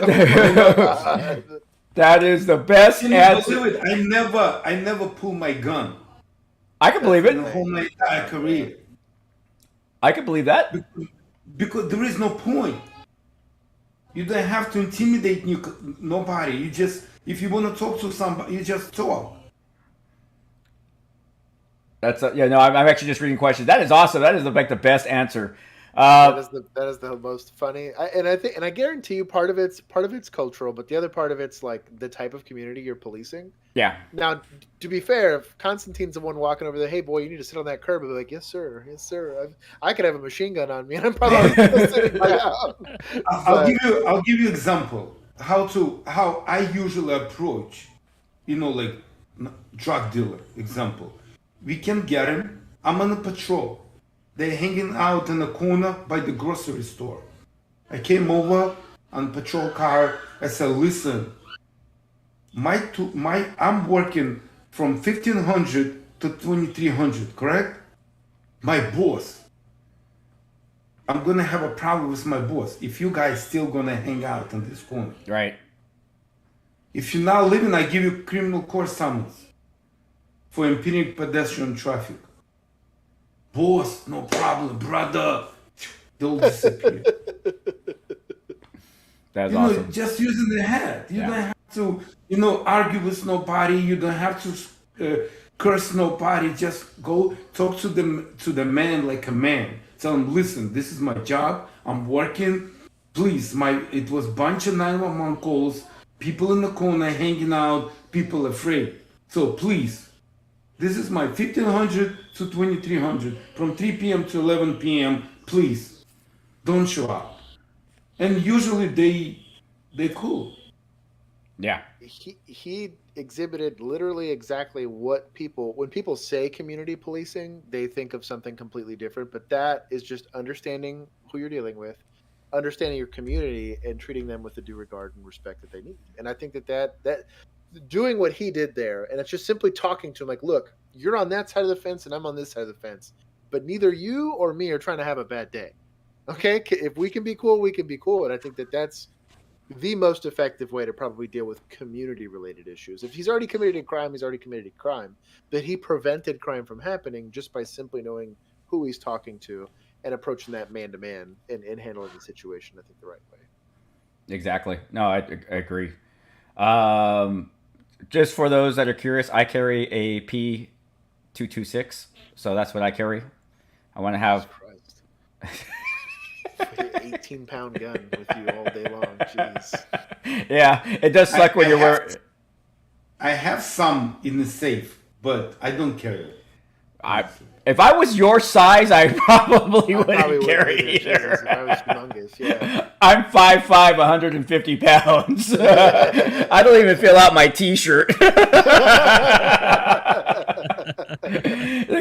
Constantine's like, his shirts are like screaming, like the fabric's like, help me. It was 2003, I was assigned in 9-4 precinct, temporary assignment in Greenpoint. I worked with another guy. We came out together, Italian, good-looking kid. I was 35 years old. So the lady, Polish lady, came over to us. Nice, beautiful girl. And she asked, officer, I have a flat tire. Can I leave my car here not getting summons? I said, listen, we can fix it. She said, I have no job. I said, no problem. So it's a Honda Civic. I leave the back of the car and my partner replaced the tire. Then everybody knew about me to the neighborhood. Jesus. Oh my gosh! And what's the most you have bench press, Constantine? 450. 3 reps. Jesus 3 reps. Christ. Oh my I never lift anything on 1 rep, because 1 rep it's not the strength. 3 rep on your own with no spot. Okay, I like that. 3 squat, 100% full Olympic squat. Same 450 and 450 and the 3 reps is a bench press. But I was 35 years old. Only That time. right? 36, between 35 and 40. That's crazy. God dang. That's Yeah, crazy. That's literally Bill, myself, and Chris sitting on the bar. Yeah, Quite it is. literally. He could bench us right then and there. I love sport, guys. Honestly, I really love. I was in sports since like 5 years old. What was your favorite? My father, weightlifter. Yeah. Hell yeah. Come on. I played rugby. Question. I played rugby for 10 years Jesus in Christ. Odessa. My father, one of the first boxer in Ukraine, and my brother, he played rugby for so many years. He was captain in the rugby team, and all my life I was in sport. When I was kid, in Soviet Union, a lot of fights outside. Like one group against another group. Like that's how you raise. It's a different You breed, know? dude. They do not make them like you anymore. Yeah, and cops, they never for the fight you never get locked up. It's normal in Soviet Union to fight with somebody on the street and fight. It's normal. Cops did not lock you up for that. That Right. should be. Yeah. You we know. have mutual combat in Texas. You You do? just gotta both. You have to both consent though. Like, Oh, yeah. Which normally there's one of them as I don't Yes. remember how Constantine referred to them as. He had a very nice word for the Yes. word I wanted. Yes. But as long as neither one of them are that, then yes, it's just. I think it's a citation, but it's not even a. You don't even have to issue that. It's a May issue. Guys, I wanna. I have a guests in my house. No worries. And can I leave the Yes. chat? Oh, yes. No. Yeah, You we. have an outro or whatever. Yeah, you I'm wanted. really apologize. I'm really apologize. No. They drove from my like 100 miles. No, see Constantine. you. Let me just. I'm going to let you say the final words, and then we'll stay on. But I'm going to let you say some final words. Hey, real quick, ladies and gentlemen, Constantine has to go. I want to let you know that he's a retired police officer from New York PD. Has an extensive resume. I mean, his resume he talked about in the beginning of the chat. Blown away. We came on early. We normally come on at 10:30. We came on early because Constantine needed to come on early. I knew he had some family stuff that he was going to do. I just appreciate him being here with us. We are definitely going to bring him back on. There's so much more that I want to talk with him about and learn from. But his YouTube channel link is in the chat. Please head on over there and give him a like and subscribe. And I'm going to allow Constantine to say goodbye. But Constantine, I just want to say thank you from the bottom of my heart. First of all, for your service. That is awesome that you transitioned to retirement. And once again, God bless you. I appreciate you just coming here and talking to our viewers and sharing your story. And I'm going to let you say goodbye to everybody. And we'll talk again. And I'll get you this footage so you could use it for your channel as well. I feel like a family, like guys, I love cops, like when I see cop, it's my family. Even I don't know the person, I can approach anyone and talk to him. If I see he's a cop, it's like I feel, it's in a, I don't know, I love it. I'm just, I just gotta go. Yeah, and thank you to have me, and I would love to go again. You will. We're gonna bring you back. We're bringing you back. Dude. Yes. I have a lot of stories. I want to hear them. I want to hear them. A lot of stories. Yes. I think you have probably enough stories to fill a book. I do. I really do. So, but thank you again for coming on. Thank you for coming here. Okay. All right. Everybody, thank you very much. All right. Yeah. Dude, what a cool guy. Yeah, right? Let me just make sure our stream is still set up. Okay, cool. Yeah, he is a cool guy, man. Quite literally a superhero. I need more of those stories, those Vice stories. Oh, that was great. The transgender story was awesome. He was being my modest. God. He's Yeah. like, well, I Oh, don't know. Like, maybe I have. I was like, nah, dude. Like, you got stories. Like, let's be Well, honest. he's also worried, like, he doesn't want to, like dox anybody or Yeah. put out too much. I get it, but we need more stories. Can you imagine though? I just blown away though, because I'm thinking about like he has to portray like a Russian like boss, you know, and that I remember the first time I bought dope. That's what I was asking him. You know, were you scared? And he's all like, "No." I mean, I went like my ego went because I was like, I remember the first time I had to buy dope. They told me, hey, you're gonna buy dope today, and I'm like, "Meh," you know, like, you know, and they're like, you can't have your gun on you, you know. So I'm dressed like a Pep Boys. I have I had a Pep Boys mechanic stuff on, right? Yeah. So so the detective I was assigned with, we go pull into it was like a second like type of in and out type of, you know, like those just greasy spoon places. And he's all like, "Hey, I'm gonna get a burger real quick. You want something?" And I'm like, "No, dude. How can you eat?" I'm like, my stomach's in butterflies because I know I'm about to buy dope. And I'm like, ugh, and he's eating in front of me. I'm like, just a smell. And I'm like, so then he drops me off at a corner, and I'm on a BMX bicycle, and I have to ride over to where I'm supposed to meet this guy, right?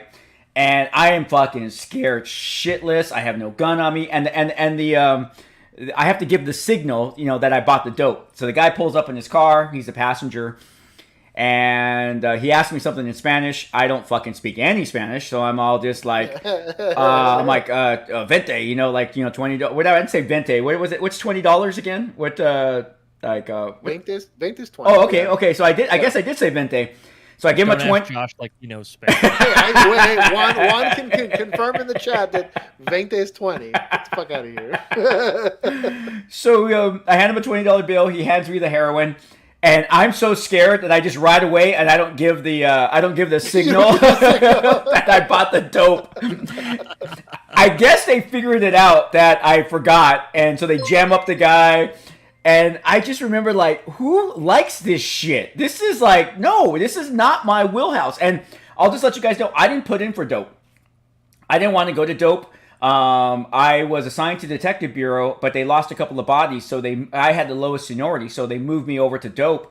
And I didn't want to work dope because those guys were always out. They worked 18-hour days, and they were all over California. And I'm like, I got a family. I don't want to do this.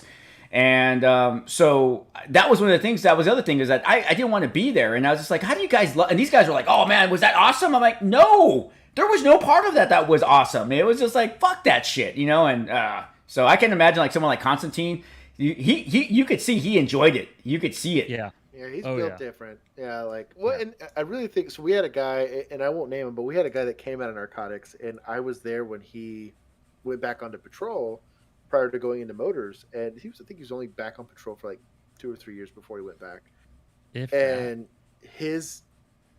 He loved that shit. Like, they made him cycle out, but he loved narcotics. Yeah. And I learned a ton about interdiction just from him, and he was like, oh, and you learn from more experience. He loved it, and he was very good at it. Like, he made some huge arrests. Isn't it amazing though, those how they love it, and they build that expertise, you know? That's like they'll tell you if it's amazing, because I just went to the Canine conference in Vegas a couple of months ago. And I was listening to a guy from, I forget which agency, but state trooper, and he was talking about the car, what he's looking for, you know, and then we're watching his actual cam, his dash cam and his body cam footage, and man, and he is like, these people are like, I don't have anything in the car, and by the time this traffic stop's over, he's pulling out pounds of, you know, meth and coke and shit like that, and he's just talking about, and then just the expertise is just crazy. Yeah, it's a pretty wild.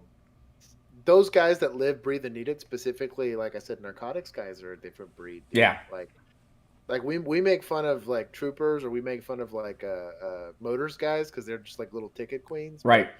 Every once in a while, do you get those guys that they love, and it's a love for, I think, the investigative aspect of it, because it's not just like, hey, let's convince somebody to buy some dope off me. Like, you have to figure out who. You have to figure out the mechanisms of how they do heat checks. You're having to figure out. It's such a complicated game being played. And when you're on patrol, you're such a small facet of that. You know, it's an interesting group of guys. Well, this guy I was talking about sitting in his class, he gives his personal cell phone number out to all the people in the class. And he was saying that people will call him and they'll FaceTime him, and he'll say, hey, go over to this part of the car, and he's like, dude, that's fake. Your dope's right there. And he's like, crazy. He's off duty, and he's like, that doesn't belong there, or that, and it's just like, these guys and the amount of dope that they're pulling off the highways, and then again, we all know it's not even making a dent. It's just, Yeah. Have you guys part of their tax? It's like a tariff for doing business in Yeah. America. Yeah. So someone asked the person who has watched way too much TV. I've never had to deal with anybody. Actually, I think we have. Me, not personally, but someone asked, has anyone ever dealt with somebody who had diplomatic immunity? I'm not that important to be dealing with people that have diplomatic. I think you'd be hard pressed to find a patrol officer who's interacted or. Well, you know what I mean? Like, and typically, diplomatic immunity is going to be dealing with international individuals. You're not going to have like diplomatic immunity within. Like, it's going to be incredibly rare for a citizen within their own country to have cut some deal that gives them diplomatic immunity. Because, like, let's say I was some sort of CI for like a huge drug bust, like I brought down like Al Capone or something crazy like that, or El Chapo.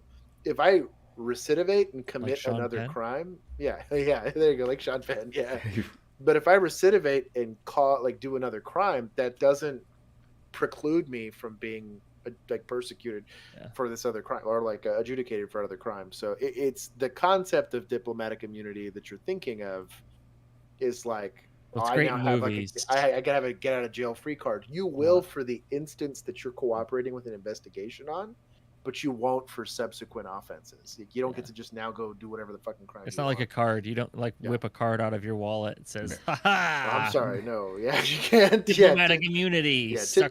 Typically, you're thinking more of like witness protection or something like that, or again, if you're a lower level person in organized crime, they might leverage you and say, "Hey, we'll skirt these charges for possession or whatever if you can give us information that can get us to it."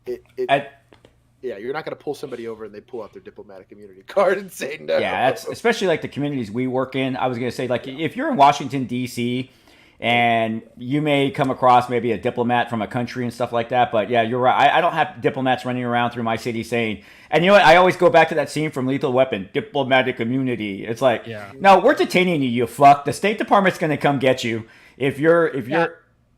And even with diplomatic immunity, that doesn't excuse you from laws. That's what I was going to say. That's what I mentioned. Yeah, I was like, it's not. Yeah. Any subsequent violation of the law, you may get out of later trouble, but you're still likely getting arrested. At least detained. I mean, because we're detaining you. I mean, and we may have to call the State Department or stuff like that. I mean, I've dealt with people having to call a consulate, but they're in jail. they're in jail. It's the same thing with you got to think an officer-involved shooting. Like they technically, you are still treated as a suspect in aggravated assault or attempted murder, but they have to get the elements of the offense, the details of the use of force, and then determine whether or not they have PC for And even then, there's still a court process that happens, and you take the affirmative defense to prosecution, which is basically saying, yes, I did the ag assault, but I qualify under a specific exemption, whether it's defense of a third person and things of that nature. So it's not all crime you're being handled by an officer if it's done the way it's supposed to be done. But the details of it get sorted out afterwards. A lot of people talk about like post like a natural disaster, like without rule of law. It's like, bro, you shoot somebody after like a hurricane, there's still going to be an investigation. Like it doesn't. There's not like a purge time where nothing, happens after that. Oh, not yet. Yeah. But it's a lot more complicated, I think, than people make it out to be. And there's very few of these exceptions that people think exist. By the way, I want to let you two gentlemen know if the purge happens, I'm en route to Texas. I got a guest bedroom. I'm loading up all my weapons in the back of my truck. And I'm like, at the door, just know at the door, I'll be like, so the Benelli. That's the tax. The HK or the Benelli are. You're not really attached to that HK, are you, Chris? It looks like it would fit really well in the right. For it. I even bought spare magazines. You're such a nice guy. Thank you so much. Dude, for my HK, I probably, because so many people didn't want to buy their HKs or they bought them and they got rid of them, I had one guy that said, "Hey, I have all these HK magazines. Do you want them?" Dude, there were 10 HK magazines. God, those are expensive. Even Yes, back I then, do. they were expensive. Yeah. Yes, I do. So I have probably like and see mine are all loaded. I buy to me there's no reason why a magazine should not be loaded. It 100%. Yeah, they're good to go. All 45. I got them hollow point or ball, but yeah. Hey man, that's what they're there for. Hey, They're there that was for so funny. I was gonna say that's so funny, Constantine. what weapon or My hands. Jesus, dude. Incredible. Yeah, my pecs and my hands. Those are my weapons. Yeah, jeez. Let's see, what's Night Cop? What is he saying? No, Night Cop says he'll meet us in Dallas. Hell yeah, my guy. How far are you guys from Dallas? For like 40 30, minutes. 40 Oh, okay. Oh, Yeah, sure. Because when you can't say you're from Texas, because That's fucking pretty Texas big. is That's like broad. Yeah, it's pretty You broad. can't even really say you're from DFW because like That's pretty big too. DFW is gigantic. I remember I drove through that part of Texas that kind of goes up that little square part, Yep. and I was like 5 hours later, I'm like, I'm still in Texas. What the fuck? I'm not even driving through the. Yeah, the thicker part of Texas there. Yeah. Yes. In fact, Dallas Coffee with a Cop live. We can do that. We'll set that up. There's some places that would be kosher with us doing that. oh, that's cool. In fact, one of we our. want to do. Go ahead. I was going to say that we're trying to plan slowly. We're trying to plan a live, like an in-person. That would be live awesome. thing. We'll sort out something like that. That would be definitely awesome. I know one of our officers, he retired. His family, I got to find out exactly. I'll find out for when we get hook up next Tuesday. His family, he actually took it over. They own like 700 acres in some part of Texas. That is just, and he says actually, here's the cool part. He says there's wild pigs there and stuff like that. And he's like, if you guys want to come on out there and go pig hunting, Yeah. We're out there. Yes. yeah. But Come on, let's go. I'll find out where it's at. What's funny is he grew up in Texas. His family had this property, and it was a farm back then in the day. But of course, all the family moved away, and it just fell into decay. So it's just there. It's just there, undeveloped.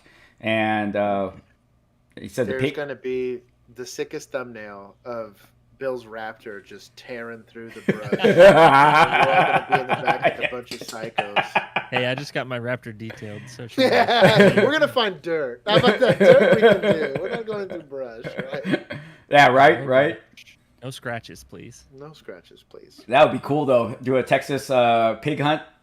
Sure, we'll just do anything like that. We can set up. Yeah. I'll let Chris stand out the moonroof with a rifle. Oh my god! He goes, no shooting though. If brass hits my paint, I'm gonna be so pissed. That's gonna be Bill. Bill's gonna have us all at gunpoint.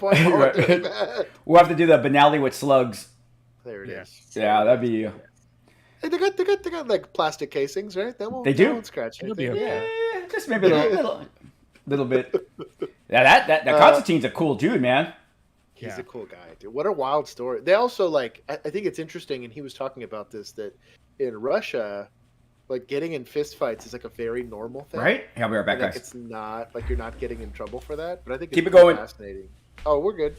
I think it's fascinating that it just on a cultural level, violence is considerably more acceptable there than it is in the States or in certain parts of the States. So you can look at places like Detroit and they just chalk it up as whatever. But what a cool dude. Yeah, so I wonder if he lives in Florida now because he said his wife is working for a county sheriff in Florida. So yeah, that's from New York to Florida. I wonder why. Photoshop mud on it.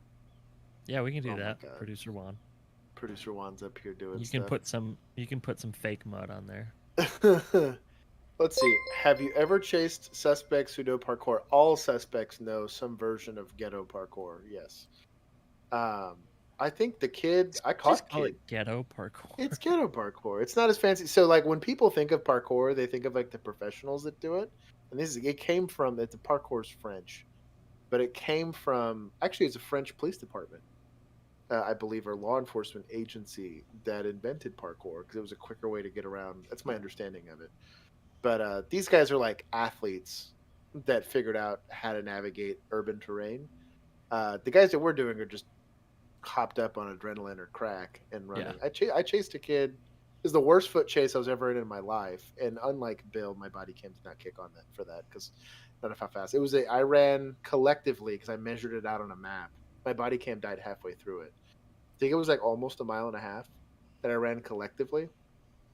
This was before Josh learned to use his car. Yes, this is my first year on patrol, so I think I was still on probation.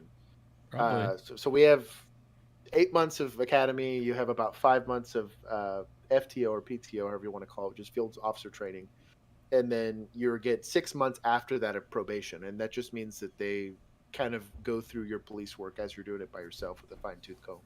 I was on. I think it was an evening shift. It was kind of like the mid shift. It was a transitional shift, and so I got on at 11 o'clock in the morning and would get off at 9 o'clock at night. Well, midnights at the time was so short staffed that they would every single shift pull someone from my shift to hang over. So these are like 14-hour shifts that you're working at least twice a week. So I got stuck. I pulled the short straw. And our body cams were the Gen 1 Motorola body cams at the time, and it really only lasted like 8.5 hours. If you were lucky. I was charging my body cam. I remember this. I was sitting in a parking lot, and I remember our NBCs would show our GPS locations. This is like 2018, 2019. So I have my body cam plugged in, knowing that I might still have to get dispatched to a call. Well, these kids, someone calls in that a bunch of kids jumped a fence in an apartment complex, and they parked a car in a handicap spot and jumped the fence. Well, dispatch asked the guy to read the plate, and the car came back as stolen.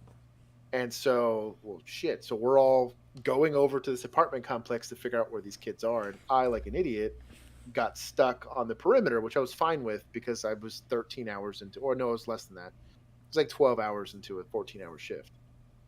And so as we're standing there, the kids start running across this. We see kids like a block away from us running across the street, and that's where the foot chase began. And we ran all over these apartment complexes, eventually ending in another one.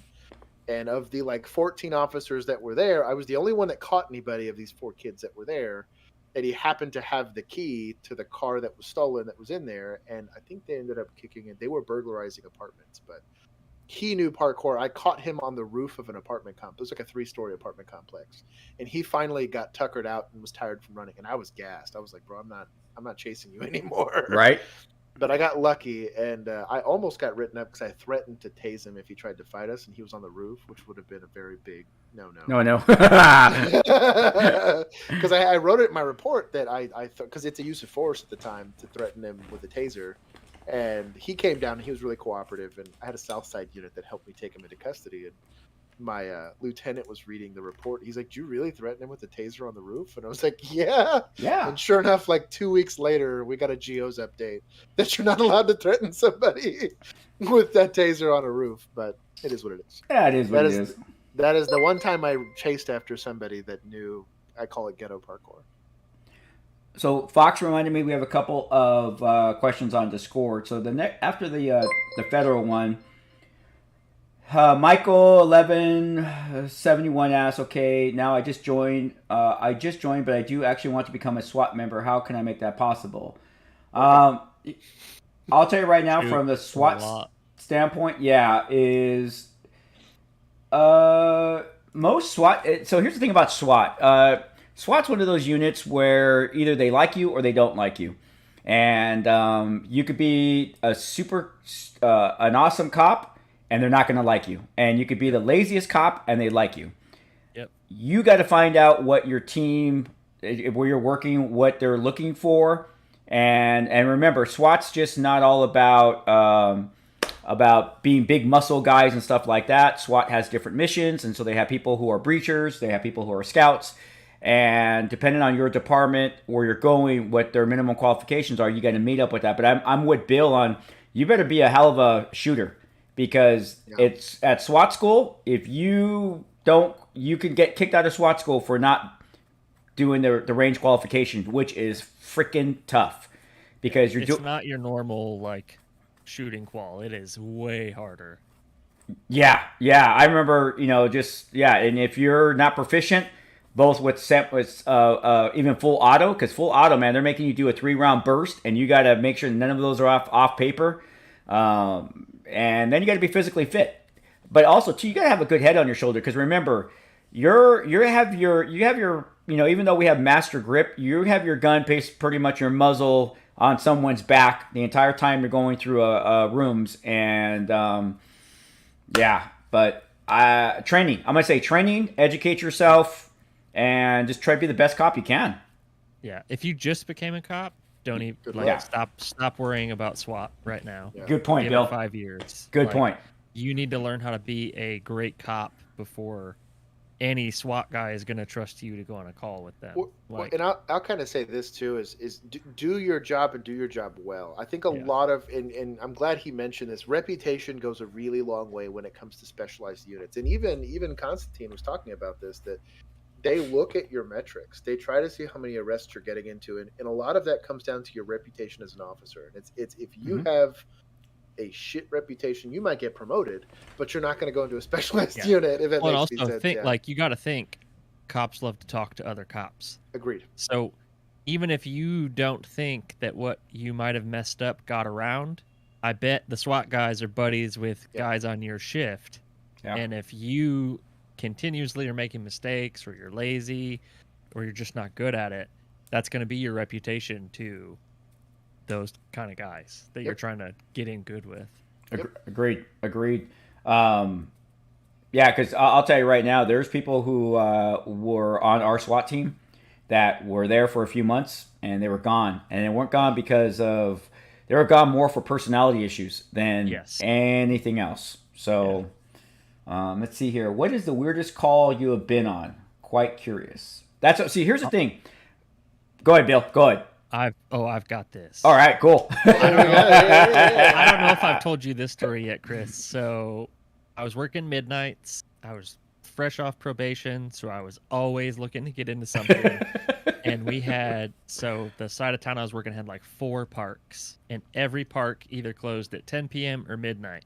So if you were in the park after that time, I automatically had a detention on you because you were in the park after hours. Right. Yeah, curfew basically.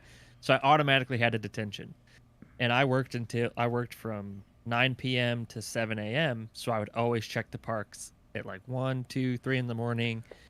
Usually I found stuff I didn't want to see, but occasionally you found something good. So I pull into this one, and there's just this single car parked in the parking lot with their lights on, and it's like 2 in the morning. I'm like, look at this idiot. They don't even know how to turn their lights off. Like, do a better job of hiding, dude. Come on. So I walk up, I turn all my lights on, I turn my cruise lights on so they know I'm not just some weirdo like walking up to their window. And this kid is sitting in the driver's seat, both hands clenched to the steering wheel, and he's sweating. And I'm talking to him. I'm like, dude, what are you doing in the park at like 2 in the morning? He's like, I had to use the bathroom. And I'm like, okay, whatever. So I'm like, where are you coming from? Where do you live? He gave me his driver's license. He's like, I'm a college student up. We had a small college on the north side of our city. And I'm like, what are you doing down here? He's like, I went to Walmart. And I was like, well, Walmart has bathrooms, so why are you in the park? Right. Why are you in the park? Using the bathroom. And he's like, okay, all right, you caught me. He's like, I'm going to be honest with you. And I was like, there's a novel concept, right? Here we go. He said, I bought this dress. He shows me this red dress and these pantyhose at Walmart. I came to the bathroom to put them on, and I was going to go back to Walmart and walk around. This was like a 20-year-old college kid with a beard longer than mine. I just threw his ID back in the car and said, see you, buddy. What? Say bye. Have a good rest of your night. That will count for a yes. That Jameson, there is your answer to that question. Yeah, it was probably more embarrassing for me than it was for him, but and see, that's what people don't realize. When everyone goes to bed, what comes out? It's a weird world, dude. We caught so we had multiple grave areas there. Our friend, our sergeant that passed by our stream earlier yesterday, his future wife at the time was with me on that call. Oh no, you were there. You remember when we were walking around? So we have a celebrity that was buried in one of our cemeteries. God. Yeah. And He so was a celebrity musician. Yeah, so his type of music appealed to a certain demographic of people that were into like really edgy, like not satanic stuff, but dark Vampires. stuff. Right? Vampires. Oh. Remember the car had a vampire sticker on it? Yes, so we're driving around, and this funeral home has a parking lot for you to park, and then you can walk in. Well, it's like 2 or 3 o'clock in the morning. This place closes at like 8, and there's 2 cars that happen to be parked there. And you look at the stickers, and they had like weird vampire shit, vampires. So we're like, all right, let's. We got out of the cars and we walked up on foot to go walk around. This is a huge cemetery, like this is probably 50 acres. Oh shit! It's a gigantic cemetery. So for shits and giggles, we walked around. We didn't see anything. For shits and giggles, we happened to walk by old boy's gravesite, right? Yeah. And as we're walking by, me and this female officer, we were walking off to the side, and all I hear is Bill say, "Show me your hands." And we're like, "Oh shit!" Like we actually found something out here. So we run over there, and there's this like couple that's underneath like 2 blankets, and they're both kind of showing hands, whatever. And we show up, and we realize they were doing the dirty here in this gravesite. Yeah. On right next, not on a grave, but right next to a grave. What the? It was, and because I guess it did something for it, and they were as weird as you could imagine. They were just let your imagination take over the type of people that would want to go do the dirty. Yeah. And honestly, we had walked around for like 30 minutes before we found them. See anything, yeah. So it just surprised me more than anything. Yeah. Right. But it was a it was. Yeah, so we just told them to get the fuck out. Exactly. What do you do, I was like, man? bro, just get the fuck out of here. I don't want to touch you. I just want to make sure y'all are both of Put age. your pants on before you move that blanket. Oh, so you went a little bit further than me, Josh. Yeah, I want to know that they're of age. Fuck it. He goes, nah, fuck that. You just get out of here. There was a decent age discrepancy between the two of Yes, us. there was. They were both of age because we did check their IDs, but there was a large discrepancy. Yeah, one of them had a 2 in front of their birth age, and the other one was born in like the 80s or something. Yeah, I was gonna say 1980 something. Yeah, it was a gross. Anyways, but yeah. Chris, do you guys do like courtesy officers work or live at apartment complexes for like less rent? You know what? We did have a program like that, and it went away. But yes, because I remember one of my partners was staying in one, and I'm like, "Dude, you have a house?" He goes, "Yeah, it's now my wife's." Yeah. Damn. So wow. One of my buddies, we graduated academy together, and we worked the same side of town, and he got one of these courtesy officer spots. So he lived in an apartment like for super cheap rent. Yeah, dirt cheap. Yeah. And then if the apartment would get calls like noise complaints or whatever, he would either call dispatch or he would have to put on his uniform and go check it out. Oh, okay. He was at work one night.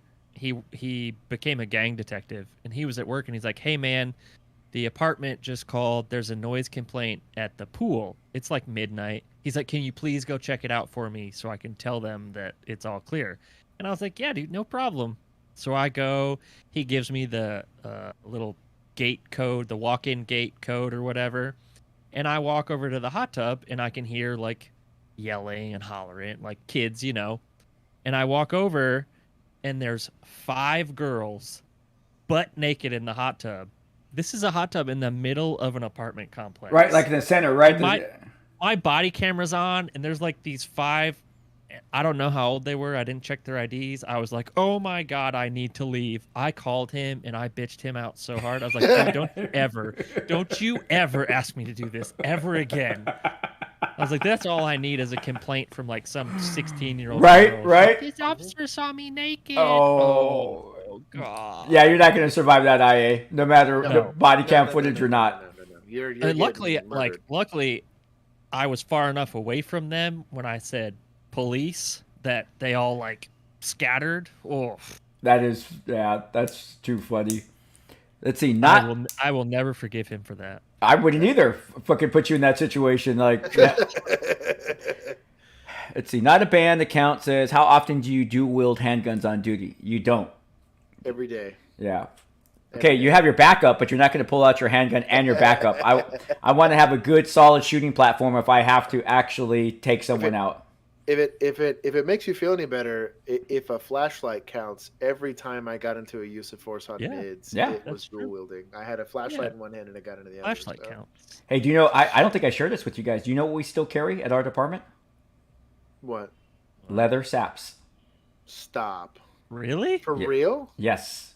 Yes. And that's kosher? That's not like, jeez. Our sap pocket, which a lot of officers at other departments think it's a flashlight pocket, they don't realize that back little slice in the back of the pants is actually a sap pocket from the old days. We still carry sap. We still carry saps, full leather saps. Is that awesome. That's what? So is that like? Is that on the use of force like document? It's like, you know, you have like taser, baton with sap. Yeah, it's sap. Was effective. Yeah. When's the last time you saw someone use a sap though? I'm never ever. We didn't have them issued. That's a. No. I think it's probably been the last time I read a report is maybe a couple of months ago. But see, Get out! Oh yeah. See, for us, we actually, because we use a Streamlight, you know, the Streamlight flashlight. Sure. Yeah. When LAPD took away their Streamlight flashlights, we said we weren't going to even get involved in that. So we made our Streamlight also impact weapon. So in policy, you can use your Streamlight as an impact weapon as a weapon of opportunity because you're always carrying one instead of writing it. Because LAPD, they wrote out flashlights for to be able to use an impact. And they issued all their officers plastic flashlights because of some incident that was caught on TV. So we went the opposite direction. We're like, nope, we're going to make it an impact weapon. And but next stream, guys, I will get my sap and show you. It's freaking, dude, I love that thing because close quarter combat, someone gets. You're gonna be like, "What'd you just hit me with?" This nigga got pimp slapped by a rubber dude, basically. Oh, it's great. It's great. Let's see here. Well, I think Josh and Bill have answered. This is from Sleep. Josh and Bill has answered this many times, but what do you hate most about the job? And they've actually have answered that question several Coffee with the Cops, as well as on their own streams. I don't know if you guys want to highlight that again or touch on it. I can give like a general flyover. Give an overview. I think it like I said, it's the policy that society is taking when it comes to policing. First of all, to be honest. let's get one thing clear. We don't hate the job. Right. No. Like I think No. policing is It's the coolest thing the ever. best job Yeah. I ever had, the coolest thing I've ever done. I hate what's happened to policing in the last few years. Yes. We even said this the other day that had things been different, I'd still be there. I think had 100%. had the situations and circumstances that led to this shift in the conversation around law enforcement been different, I'd have been there 110%. There's not a day that goes by that I don't hear a siren and think to myself, that should be me. Yeah. I feel very robbed of that experience. However, you got to take a cost analysis and say, is the society that I'm willing to go risk my life for willing to give me the accommodations necessary to do it effectively? And at this point in time, I think that answer is no. In the vast majority of places right now, and specifically the place that we were in law enforcement, I think it is you are basically taking on any and all of the liability that used to fall on the city. It now falls on the individual officer, and they've completely cleaned their hands of any liability that they might have by asking you to do the job by saying, well, he made a mistake and we're going to go hang him for it. So that's to answer that question. And we've seen it at our old department since we've left. Like there was a critical incident and they fired the guy within hours. Yep. Like they didn't even have time to review what happened and they fired him. So it's just like, that's it. It's ridiculous. I don't know. Like it's like, we did not give up our constitutional rights of being innocent until proven guilty, but for some reason everyone believes we're guilty and then we have to prove our innocence, immediately. Like something happens, oh, you're guilty. So okay. Which I find it interesting because most people, when you navigate victimization, right? So I wish somebody would kick in my door and try to take my stuff, or I wish somebody would try to abuse my daughter or something crazy like that. They give themselves a very long leash on what's acceptable for them to do to XYZ person. For a slap, for a slight, for disagreeing with them politically. Yeah. For violent speech or whatever it is. But an officer can be getting half beat to death and God forbid he does anything to try to have any level of self-preservation in that instance. You're right. When he is being tasked by society to go intervene, you have to intervene, but like be disposable. Like you can't have any level of, and even just from a pragmatic standpoint, right? Like let's say I'm a sociopath and I want to make just a pure math decision here. It is so expensive to get an effective officer to the place where he can make he can do the job well in training, in recruiting, in supporting that person with healthcare and all that kind of stuff. Why would I want to have that be the disposable portion of that equation? And why not have it be the criminal element that's clearly not showing that they give a shit about the community? Yeah. That's what I don't understand. Is like, even if you went the pure pragmatic route, to think you would value the person that you're spending all of this money on to go and intervene in these critical incidences, as opposed to trying to value the person that's causing. Well, and also now you look at the way policing has gone. Almost every department is lowering their standards. Yep. Do we really think that's going to help policing? Nope. Like, you're losing great cops, and now you're bringing in less than the standard was 5 years ago, and people think that this is going to get better. Yeah. It's going to get wild is what I think is going to happen. Our post here in California is now allowing use of cocaine and methamphetamines for applicants. That's Jesus. Wild. Oh my God. Yeah. What's the cool off period for that? 2 years. Wow. Yeah. There wasn't 2 years for marijuana use for us. No. Isn't that amazing though? That just shows you judgment. And you're talking about that, Bill, right now. Is that's exactly what you're talking about? Is that, you know, they want us to be use our judgment. Well, if you're 2 years ago doing meth and cocaine, what kind of judgment did you learn in 2 years? You know, Right. That's the part that blows me away. I don't get it. That's crazy. I did not know that. Yeah. Jeez. Yeah. There's no way you're sober from meth in 2 years. Yeah, producer Juan agreed. Yeah. Right. Let's see. Yeah, go ahead. I couldn't give up caffeine in 2 years. No, hell no. Hell no. Jesus, you know. Well, and what happens the first time you arrest someone with meth or cocaine? Like, you know, well, right? And like even from like a prosecutorial standpoint. Oh yeah. Seriously. Yeah, officer, have you ever you yourself used methamphetamines? Yes. How long ago? 2.5 years. Yeah. But I guess it won't matter because we don't arrest people or prosecute them anymore. It doesn't fucking. I was about to say. So Yeah. it doesn't matter. You're right. Jeez, Let's see. Magister Generalis says he's going to be visiting Texas and would like to get tased. I don't think they're going to let you go to the training center and get tased. Those are just not going to do. You want to know how to do it? Just get really hammered and refuse to cooperate with arrest you for PI, because that'll happen in Texas. Take your shirt off too. Take your shirt off too. And yell, "Tase me!" You're gonna have to tase. Tase me, bro. Tase me. You'll get the pika after that. Yes. Yep. Yep. So I think Bill mentioned this earlier. We talked about this. Wife suppressor asked, "What's the best call you've ever been on?" So here's the thing about that question is that we have to have more context, because is it the best arrest I've ever made? Is it the best time I got to help somebody and didn't make an arrest? You know, there's just so many best calls that we all have. You know, I mean, sometimes the best call is putting a bad guy in jail that needs to go to jail. Sometimes it's going to a call where you just get to help someone, like Constantine talked about. He lifted a Honda Civic up and they changed the tire. You know, helping someone like that. So let's see. We already talked about the weapons and Postal Inspection Service. I have. So he asks, was there a law that you were compelled to enforce despite how obvious immoral it was? See, here's the thing about us, and I'll let Josh and Bill weigh on this as well, is we don't make law. The law has been made by our lawmakers, and voters have made law themselves through the voting process, you know, through the proposition process and so forth. So we have taken an oath to uphold the law. We don't get to, I mean, besides some discretion that we get with misdemeanors, there's just some things we just have to do what we have to do. And it's like a domestic violence. We have arrested women for striking their husbands. And yeah, it doesn't feel right that you're arresting a woman, but the law is a law. And if they start giving us the arbitration to be able to pick and choose what laws we can enforce and not enforce, that's just going to open up a whole other can of worms. Situation. You guys have any comments on that? We As had far as city laws go, I mean, Yeah.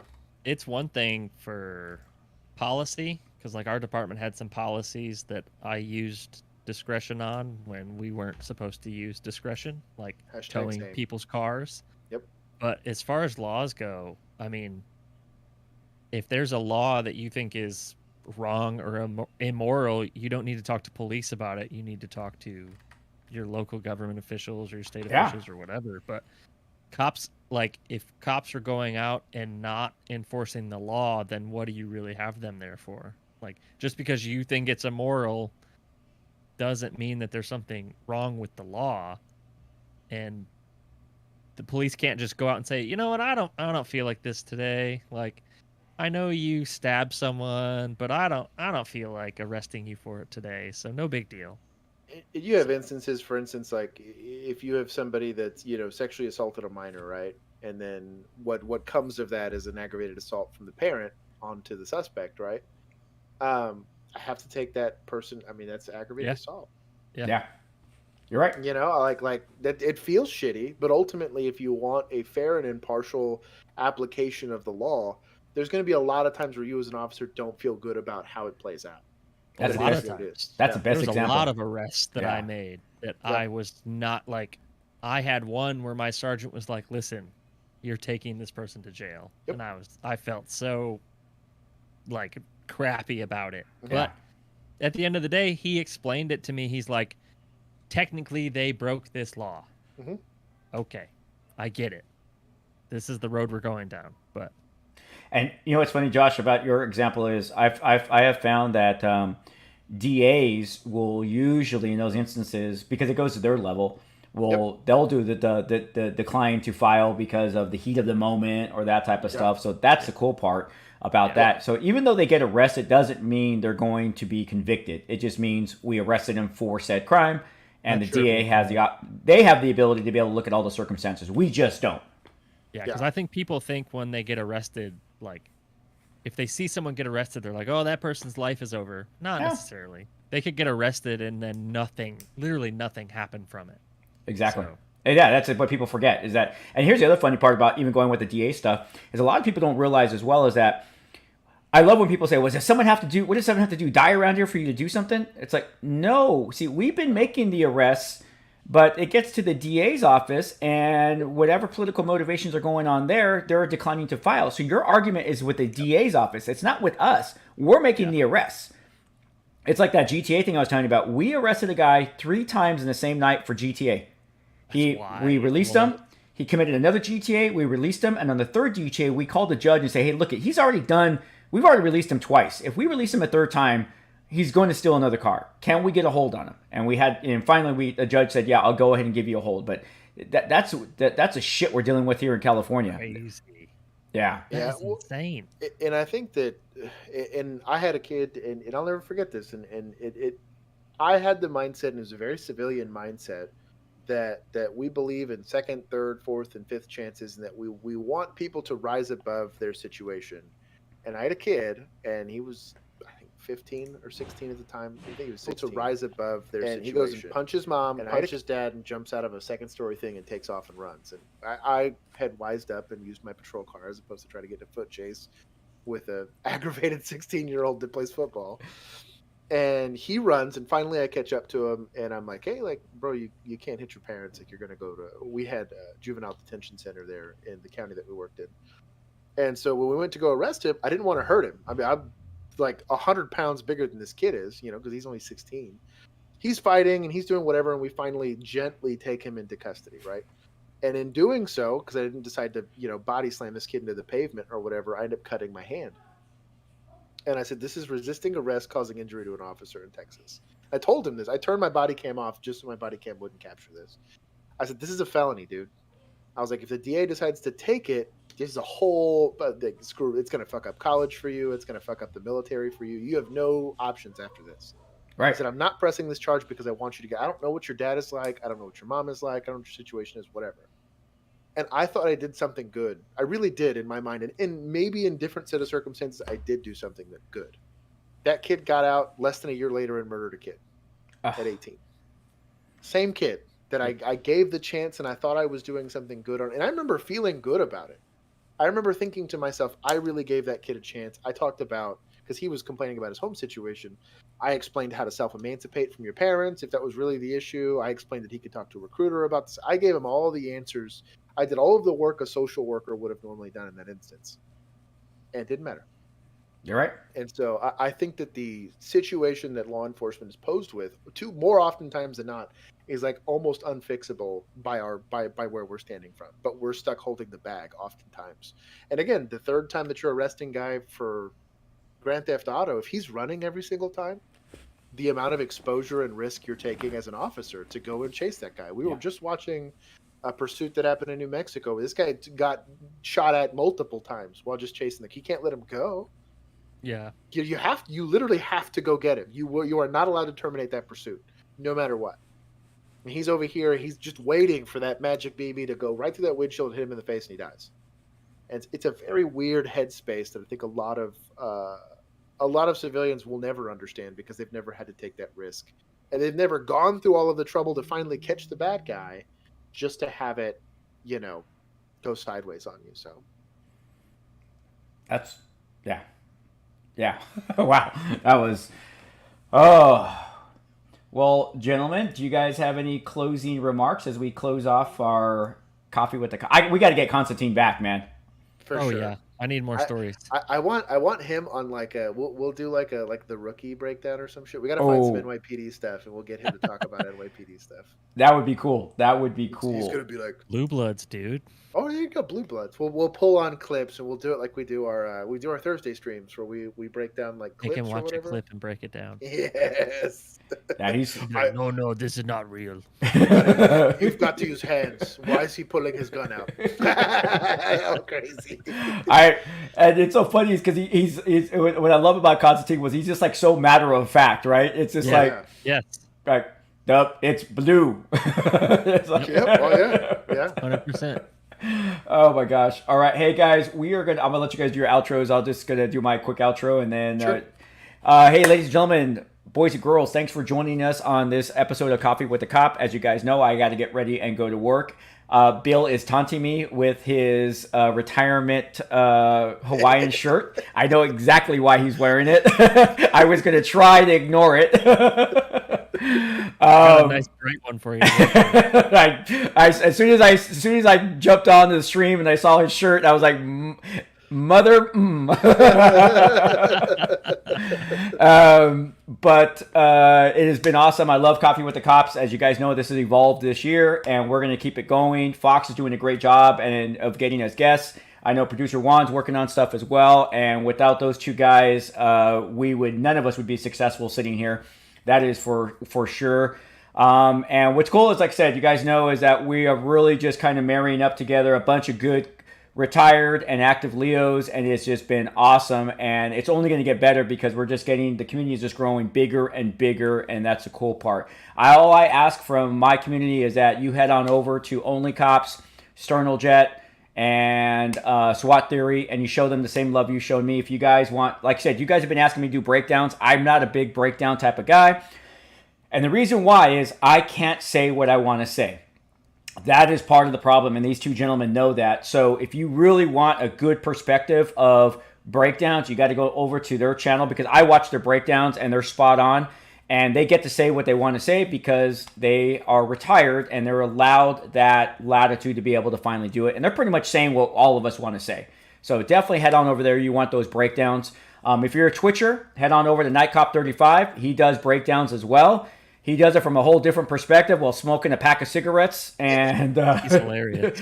And he does an awesome show, guys. He's an entertainer, man. He does dancing and he does all sorts of stuff. So great. Yeah, I love that guy. But thank you again for joining me. I'm going to cut mine, and I'm going to let Josh and Bill say their goodbyes. But thanks again. Don't forget, Tuesday, we're going to be live streaming. We're going to be doing some co-oping. I don't know what game we're going to decide on. We'll decide this weekend on what game we're going to play. It's been ready or not, but we could switch it up. We're coming up with new ideas. But I just want to say thank you to this community. I'm about to break 65,000 followers, which is just blown away. I'm just like... And I want to say up front, in front of with Josh and Bill here, I want to say, and producer Juan, I want to say thank you very much, guys. Your present to me was phenomenal. My daughter broke out in tears. And it was like, wow. And I'm a Pokemon guy, so I'm gonna let you know it's Pokemon related, ladies and gentlemen. And I'm a Pokemon guy. It just blew me away. It just. Did you guys know the card is metal? Yes. Yeah, we So specifically ordered that. Yeah. Yeah, I found the one I found. You could either get just the card or the card and the canvas. So we decided to get you the card and the canvas because I wanted you to have the card like.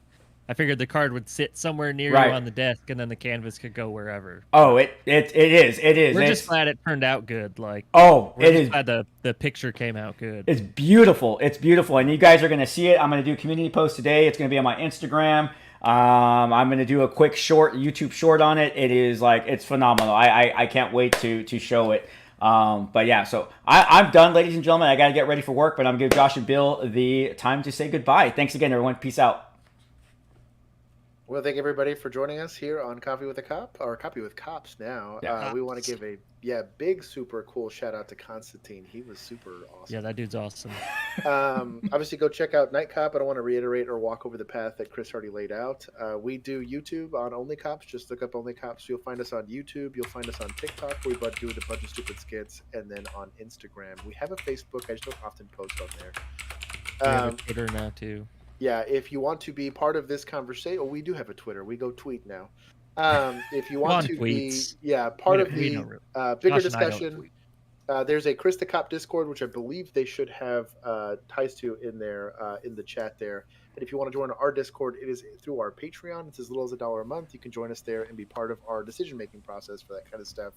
And when we do breakdowns, we go live twice a week and now 3 times a week practically when we do Coffee with Chris, what it is for us, but we appreciate that. Any of y'all that come over there, we appreciate it. We are glad that we get to participate in this platform that is kind of amplifying the voices of people that really understand law enforcement and try to change that conversation. So thank you guys for all the support that you've given us. Thank you, Chris, for being such an awesome advocate for the channel, and for, like I said, you really are kind of a pioneer in getting us to be to that next level of actually voicing the opinions of law enforcement in a way that's more educated and more curated for civilian audiences. Yes. So we don't have anything else. Thank you for having us on here. I've got a Hawaiian shirt for next week, so I'll make sure that I wear it. You know what? I knew you guys were going to make me break it out. There it is, right at the end. I have ordered a dry erase board for this occasion. A little portable one. Awesome. You assholes. Cool. All right, everyone. I'm going to say out. Peace. Thanks for joining us. And remember, we can make the world a better place by just helping one person at a time. Peace. Bye. Bye.